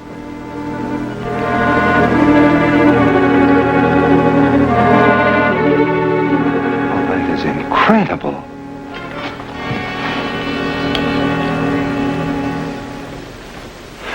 Are you sure he's not some kind of a relative of yours? I haven't got any relatives. Ed Saddletramp's just some kind of a freak.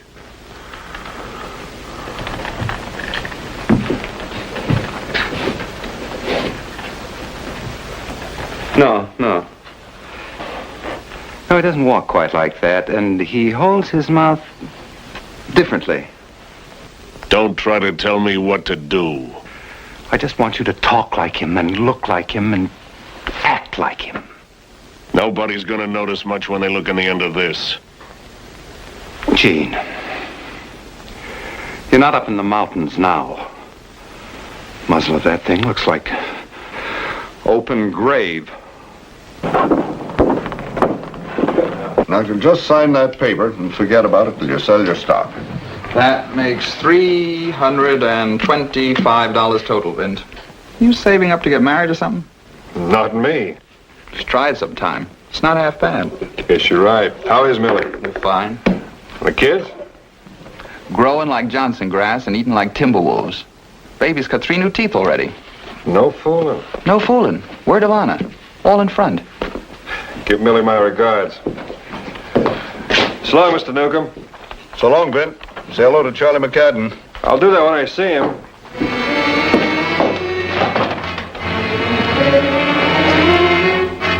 It was the following day, and I was way up on the North Fork of Cottonwood Creek, as happy and contented as if I'd had good sense, and without the slightest inkling of what was taking place that very moment in town.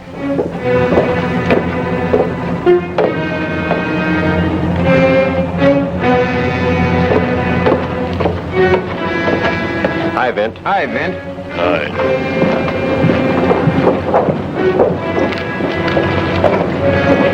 That's funny. Vent must have had something on his mind.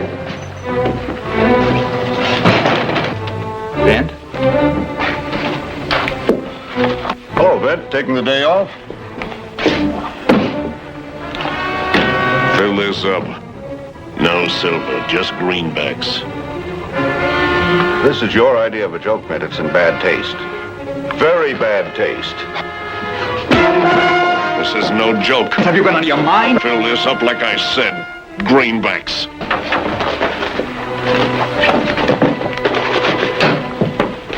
Get the rest.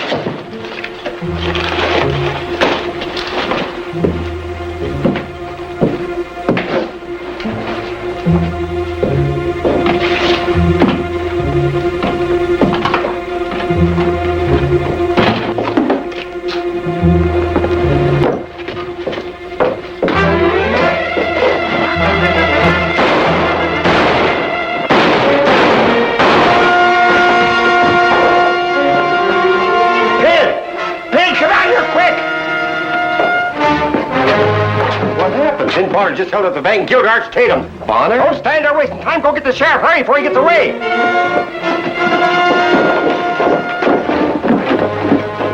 Let's meet through here. You better go home and lay down. Your face is gray as ashes. I'll be all right. Sheriff's over at Standish's. I sent Ralph Kearney after him on a fast horse. He ought to be here in an hour, I figure. Anybody sent for Doc Sorensen? I stopped by his house. Mrs. Sorensen said he went over to Boss Forks on a call and won't be home before dark. There's no need for a doctor now. Are you sure that's all? Livery stable, too? That's right, Doctor, and thank you. We're sorry you folks couldn't have stayed around a while longer. Things are usually quiet and peaceful around here. I suppose it's none of my business, but what'll they do to him if they catch him? That, what's his name, who shot the cashier? Arch Tatum left a widow and 3 little youngsters, Doctor. Oh, that's terrible. Well, I guess you've answered my question. It's terrible. It's just terrible, that's what it is. We've got to do something about it. Now listen to me. Of course I'm going to form a posse. When? All of you just quiet down long enough for me to find out something. All right, Roy, what do you want to find out? Well, first, any of you see Vint Bonner come into town today? Or out again? We didn't see him come in or out, but we saw him go into the bank. And we sure saw him come out of it. And gun down Arch Tatum. Yeah. Bert, you see anything strange or unusual about Vint when he came in the bank today? Not until he pulled his gun. No, I mean in his appearance, the way he looked. No, he looked the same as he always looked. Except he wasn't smiling, and his eyes were kind of... Kind of what? Well, kind of wild and strange. You mean like he'd been drinking or something? No, nothing like that. There was just a different expression in them. Then you're not sure it was Vint Bonner? Yeah, I wish I wasn't sure, Roy. I like him as much as you do. There's no doubt about it. It was Vint, all right. Of course it was Vint. I passed him on the sidewalk as close as I am to you. I spoke to him. Did he answer you? Of course he answered me. I said, hi, Vint, and he said hi, just before he went in the bank. Isn't that right, Luke? Yeah, and seeing is believing, and we saw. It's hard to believe that about Vint Bonner. All right, Luke. You pick 7 men and head south. I'll take the rest of you and head north. Now, we'll all spread out. The first one that spots him will report back to me. Why? Because I'm going to make the arrest, personally. How come the first one sees him can't make the arrest? Because Vint Bonner can outshoot and outdraw any of you, that's how come. And you figure he can't outdraw you? Oh, yes. He can outdraw me. But I don't figure he'll draw on me. I'm his friend. So was I. So was Arch Tatum. Well, I'm going to take my chances. Anyway, that's the way it's going to be. All right. You're the sheriff, at least until next election. Yeah, at least until then. Let's go.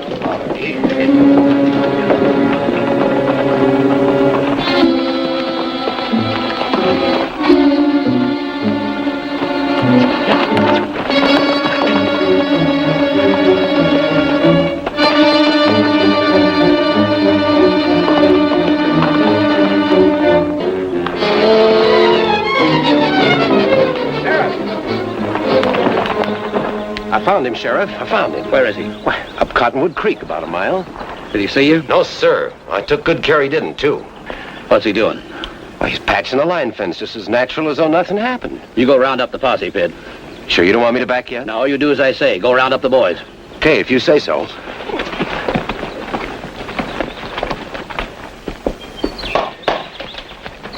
Hi there, Sheriff.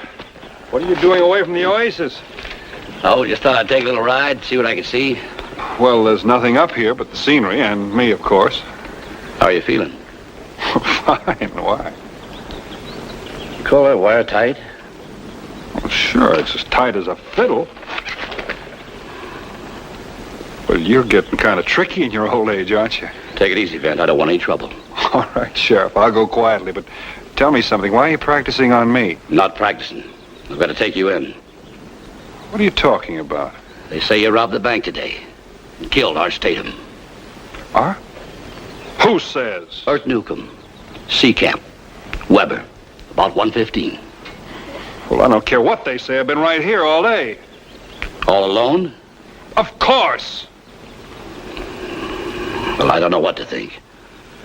But this is for sure. I'm going to see that you get the best doctor and lawyer in the country. Doctor? What's the matter with you, Roy? You think I'm loco or something? What else could it be, Vint? I know you wouldn't do a thing like this if you were right. Now, look, I've had just Please, about... don't make this thing any harder for me than it already is. I'm your friend. I don't care what happened. Go get your horse. You didn't do it. It was your twin brother. Since I haven't got a twin brother, it's got to be someone else. Someone who looks like... Say, Roy. Yeah. You know that fella Dawson, the one who calls himself a doctor? Has that patient with a bandaged face. What about him? Well, I saw him over at the saloon about 3 weeks ago. He thought he knew me. It could have been someone else. Why don't we take a look at that man with the bandaged face? About your size and build. You could be right. He could be a ringer. That's right. Get him. He left town right after the shooting, heading north. Well, then you better head south toward the border. I can't leave here now, Vince. I can't leave you alone in this jail. Well, I'm not going to break out. No, but somebody might break in. What do you mean? Feeling's been running high, Vint. Arch Tatum's well thought of. You know men don't make good sense when they get real mad. You mean they might come for me? That's right. They're out in the street now in small groups, talking quiet. Roy, that's ridiculous. I've known these people a long time. They're friends of mine. A murderer doesn't have any friends, Vint. And they saw you do it. What are you going to do? I'm not going to let them get you. I'm going to let you leave before they get here. They could take this out on you, Roy. No, they won't. You're going to knock me out and lock me up. I don't know what to say, Roy. It's good to have someone believe in you. Hit me. Roy, I don't want to hit you. Hit me!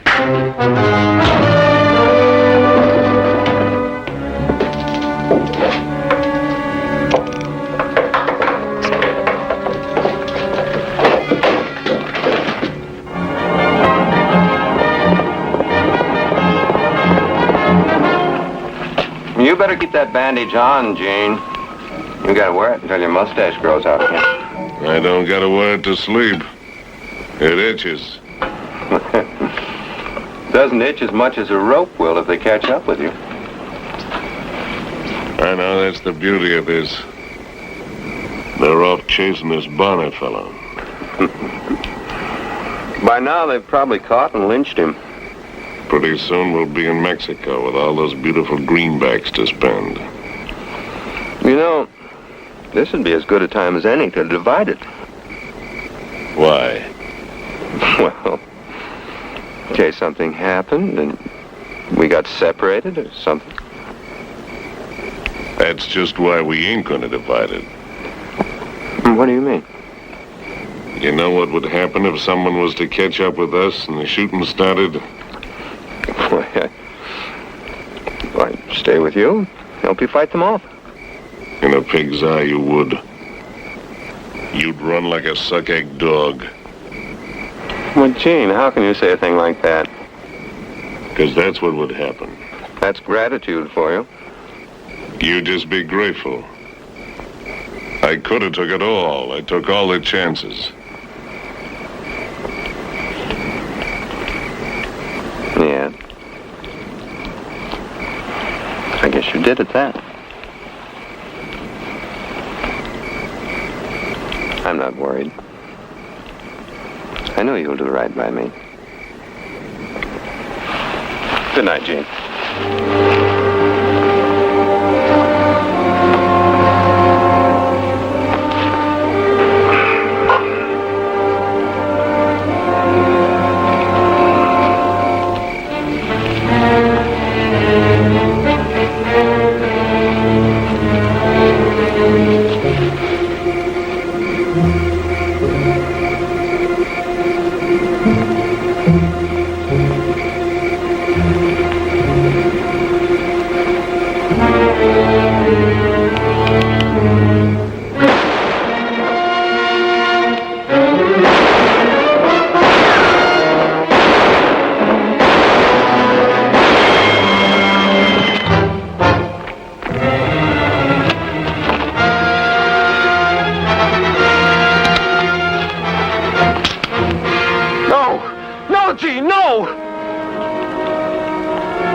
Spookier than I'd ever known him to be. I couldn't blame him. I felt the same way, but he was getting hard to handle.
people satisfied now?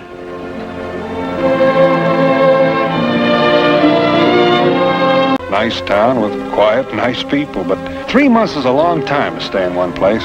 I had made a friend, though, Sheriff Ed Fishman. One says goodbye to friends. Howdy, Vent. Hi, Sheriff. Not pulling out already?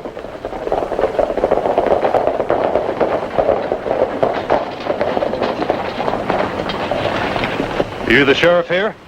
I reckon so. I'm Captain Clayton, U.S. Cavalry. These 2 men are my aides.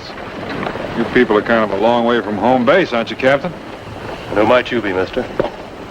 My name's Bonner, Vint Bonner. Don't tell me you've never heard of Vent Bonner. I can't say that I've had that pleasure, but I'm sure Mr. Bonner will excuse us while we discuss some government business. Now, wait a minute, Captain. Come on in, Vent. I haven't had a proper chance to say goodbye.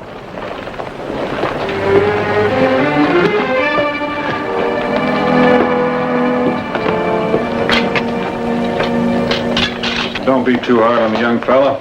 He doesn't mean any harm, you know. My orders, Sheriff. I think they pertain to you. I really should be going, Ed. I'll call up to old Jesse for you.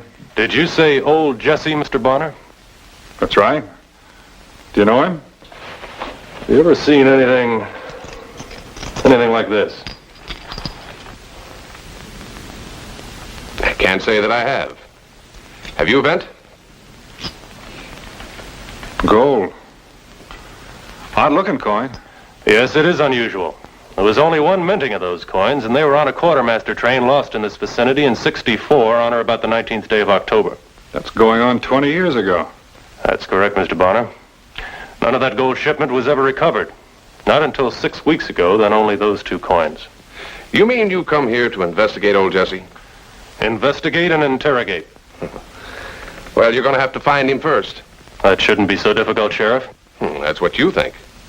Why, Vent Bonner here is just about the only one that can get you within even talking range of that old man. Are you a professional guide, Mr. Bonner? I'm going that way. I'll be glad to point out old Jesse's place to you. I've been empowered by the government of the United States to offer up to $100 American for a guide when deemed necessary to reach my destination. That's a government draft. I've seen them before. Shall we be on our way then? Good day, Sheriff.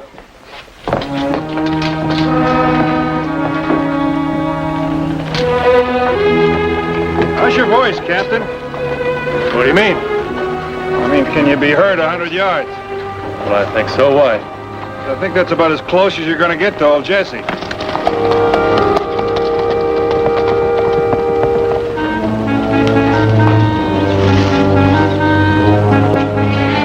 Well, that's Jesse's place. They're up on top of the hill. So how much did you say was in that shipment of gold?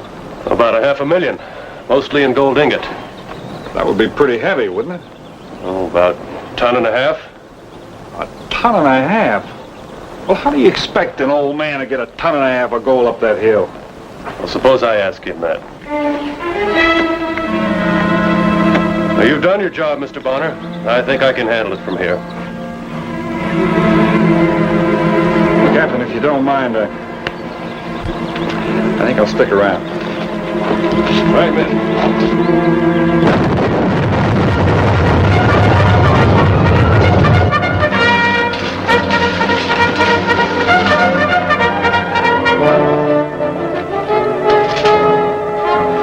Like that was your 100 yards, Captain. Maybe you better let me try at it.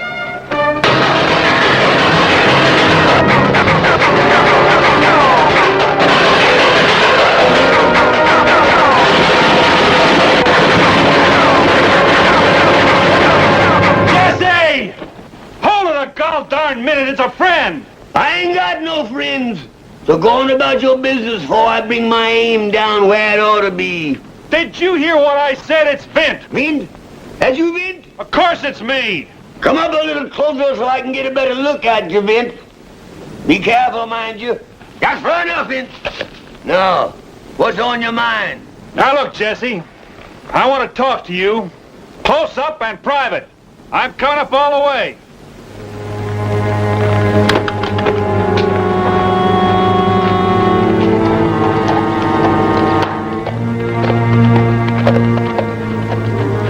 knew the old saw about curiosity killing the cat.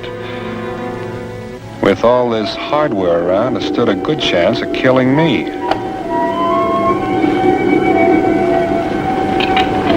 Jesse.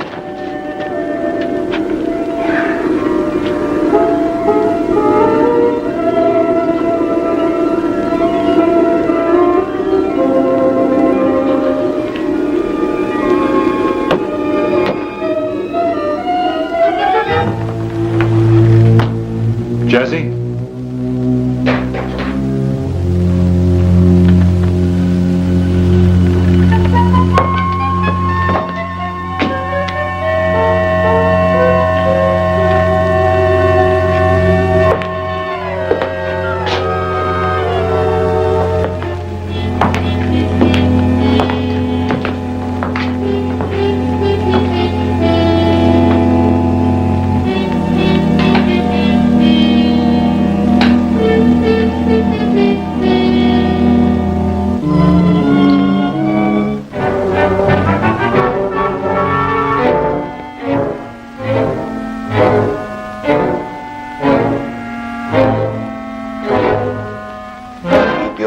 Up in the air, Ben, where I can see them. Take it easy, Jesse. Look, where in the world did you get all of these guns? Never you mind about that. What you doing down there with all them Yankee soldiers? Well, now, Jesse, just relax. I came up here to talk to you a little bit. I can only see 3 or 4 of them. Old eyes ain't so good no more like they used to be. But there must be 100 of them hid out down there under cover. No, Jesse, there's no 100. Not that I blame them, mind you. Because I used to be a crack shot in my younger days when my eyes was better. Because even now I could pick enough of them off so they'd never know what hit them. Yeah, Jesse, I'm sure you could, but now listen to me. There's no 100 soldiers down there. There's just 3, a captain and 2 aides. And we came up here... We? Which side you on, Vin? Jesse, don't be ridiculous. There's no sides anymore. The war's over. Don't sweet talk me, son. Which side you on? Jesse, I'm on your side. Any side you're on, I'm on. Yeah. Yeah, I know it. I knowed it, son. I knowed it. You know, you and me betwixt us could stand off the whole doggone Union Army. Bet we could. There's the side I'm on. That's the side I fit on. Fit with them 4 years. I'd fight with them 4 more years, too, if they was to need me. You see that flag there, son? Yeah. General Lee himself gave me that flag. Yes, sir, Robert E. Lee. Come riding up there on that great big old white horse of his and, what is it, Traveler, his name was.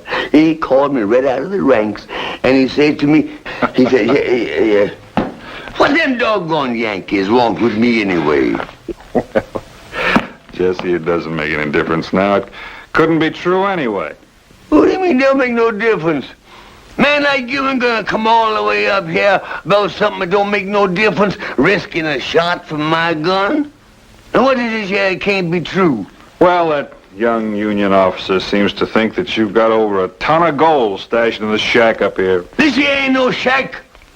This here is my home. Shack. Intelligent young fella like you ain't gonna think that a old man like me got all that gold stashed away up here, is you? Well, I admit, Jesse, it isn't very likely. No, it ain't likely, but it could be true. How would you get it up here? You? Oh, Jesse, this rough country, all that weight, you'd kill a mule. I did. Kill 4 of them. Doggone, I killed myself, toting all of you on my own back after the mules all died. Now, wait just a minute, Jesse. That's absolutely impossible. Impossible. I'm telling you the truth. I know what I got up here. Well, I know this much. You haven't got that gold up here, not that much of it anyway. Oh, you think you know so doggone. You think you're so doggone smart. You think you know everything, don't you?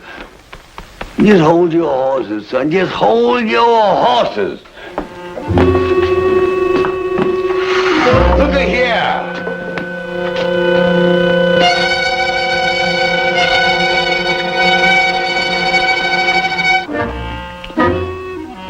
Prize of war, son. Prize of war. Well, prize of war? Jesse, the war's over. No, not for me, it ain't. We whooped them fair and square in 61 and 62 for them Yankees started resorting to all them tricks. Why, at Vicksburg, if them Yankees hadn't blowed their bugles all night, so we couldn't get a wink of sleep. A fighting man can't fight without sleep. Jesse. Then at Antietam, if a Yankee spy hadn't put whiskey in the horse's feed, we'd have whooped them there, too. Jesse, will you listen to me? Then at Shiloh, them beans we captured from the Yankees, how did we know them beans was wormy? Jesse, listen to me. I know how you feel about the war, but what's that got to do with all this gold? Well, seeing as how they didn't win the war, fair and square resorting to all them tricks, appears to me like they ought to surrender.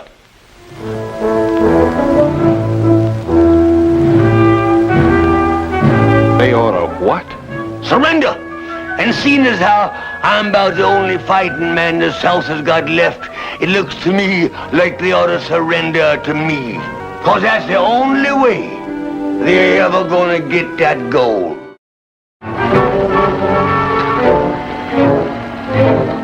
Mr. Bonner, I'm an officer of the United States Army. My first and only concern is the successful disposition of my mission. Now, I've been ordered to retrieve that gold. I intend to do so. No matter what the cost. Need I inform you, Bonner, that any interference by civilians might be regarded as treason? I can locate no telegraph, sir. Why, they're in a telegraph office within 50 miles. As you were, Jenks.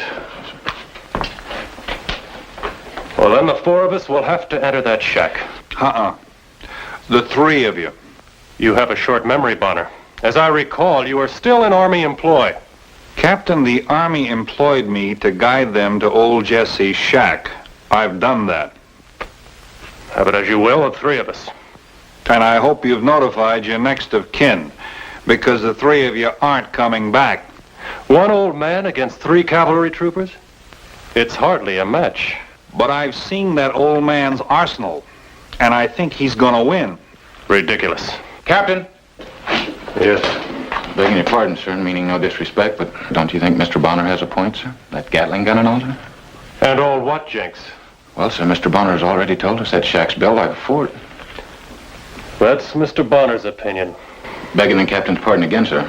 But that's my opinion, too, sir. That'll be enough, Jenks. Yes, sir. Well, it seems you've made a convert. Well, think of it this way, Captain. How would it look on the record if you and your aides failed to take the gold from that old man? What do you mean, how would it look? Embarrassing. Now, it wouldn't hurt to check with your superior officer, you know. Aside from the field piece and the Gatling gun, I saw a number of other weapons. Mr. Bonner, have a chair. Thank you, General. Now, would you please start at the beginning? Yes, sir, I'll try, but like you say, it's a little confusing. Well, let me see. In the first place, it's possible that the North didn't win the Civil War. What? Maybe I better start again.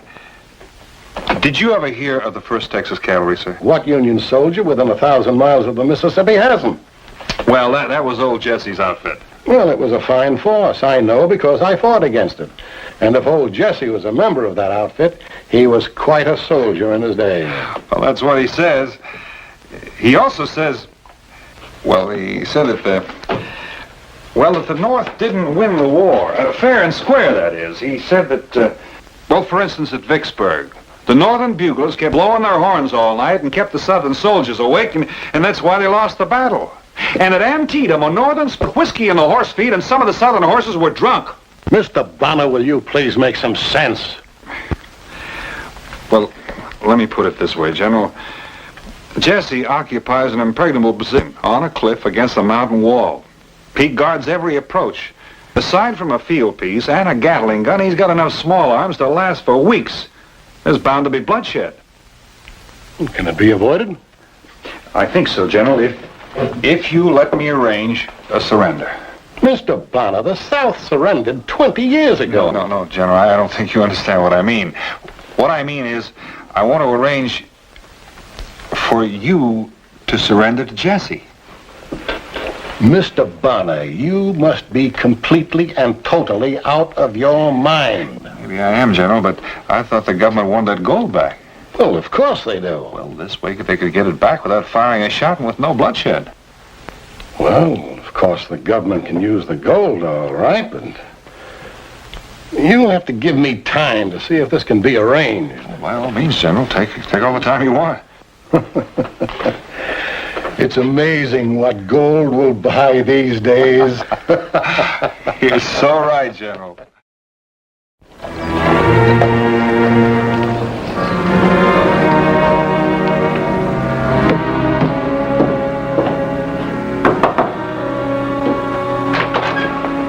Jesse?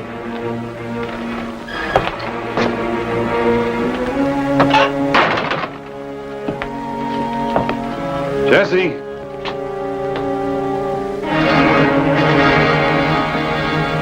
I'm right behind you, Vince. Jesse, come on out here. I want to talk to you. Now, sit down over here, will you? Just sit down, and will you give me the gun, will you? No, I ain't going to give you my gun. Put it down on the table. I don't feel comfortable without my gun. I don't feel very comfortable with you. We'll just put it down on the table. Put it right here? Yeah, you can grab it anytime you want it. That's handy, so I can grab it if I need it. Jesse, I just talked with this General Ballison. General who? General Ballison, he's the Union commander here in Kansas. Ah, Yankee. Well, he's a soldier, just like you are. That don't make no difference. He's still a Yankee. Well, he'd heard about your troop. Said you were just about the best fighters in the whole war. Said he wouldn't want to tangle with you under any circumstances. Did he? That's right. Oh, go on. You know, that shows uncommon good sense. That is for a Yankee. Said he'd like to meet up with you sometime. To put it in his words, to pay respects to a worthy opponent. Oh, Vin. You're joking. No, I'm not. I'm just repeating what the general said. Well, you know, you're kind of making it hard for me to stay mad at him. Well, Jesse, since you feel that way, and since he wants to talk to you, why don't you meet with him, soldier to soldier? Yeah, that might not be a bad idea. Maybe I will. Who's on the other hand? Maybe I won't.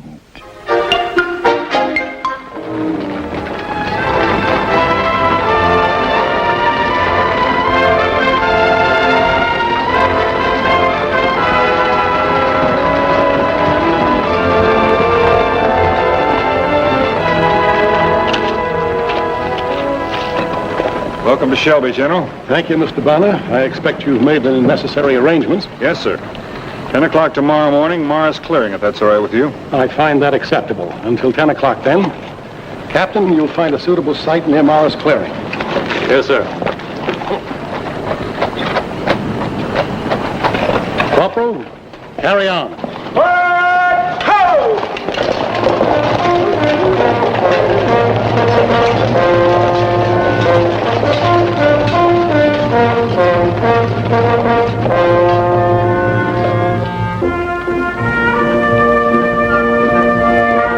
Jesse, it's getting late. Sun's getting high. Jesse! Don't get yourself in a uproar, Vin. I gotta iron the wrinkles out of this here uniform.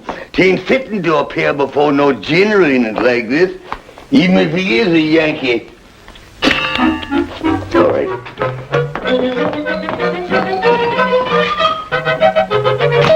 Come on, Jesse, time's wasting. I'm coming, Vin. I'm coming. Well, that looks just fine. Turn around, let me see you. First time I had the thing on in more than 20 years. Yes, sir. What's that? What's this here? Now, look, Jesse. Doggone it. I told you I didn't feel comfortable without it. Well, this is one time you're gonna have to feel comfortable without it. Now go on out and get on your mule. I'll be right out. Go on. All right.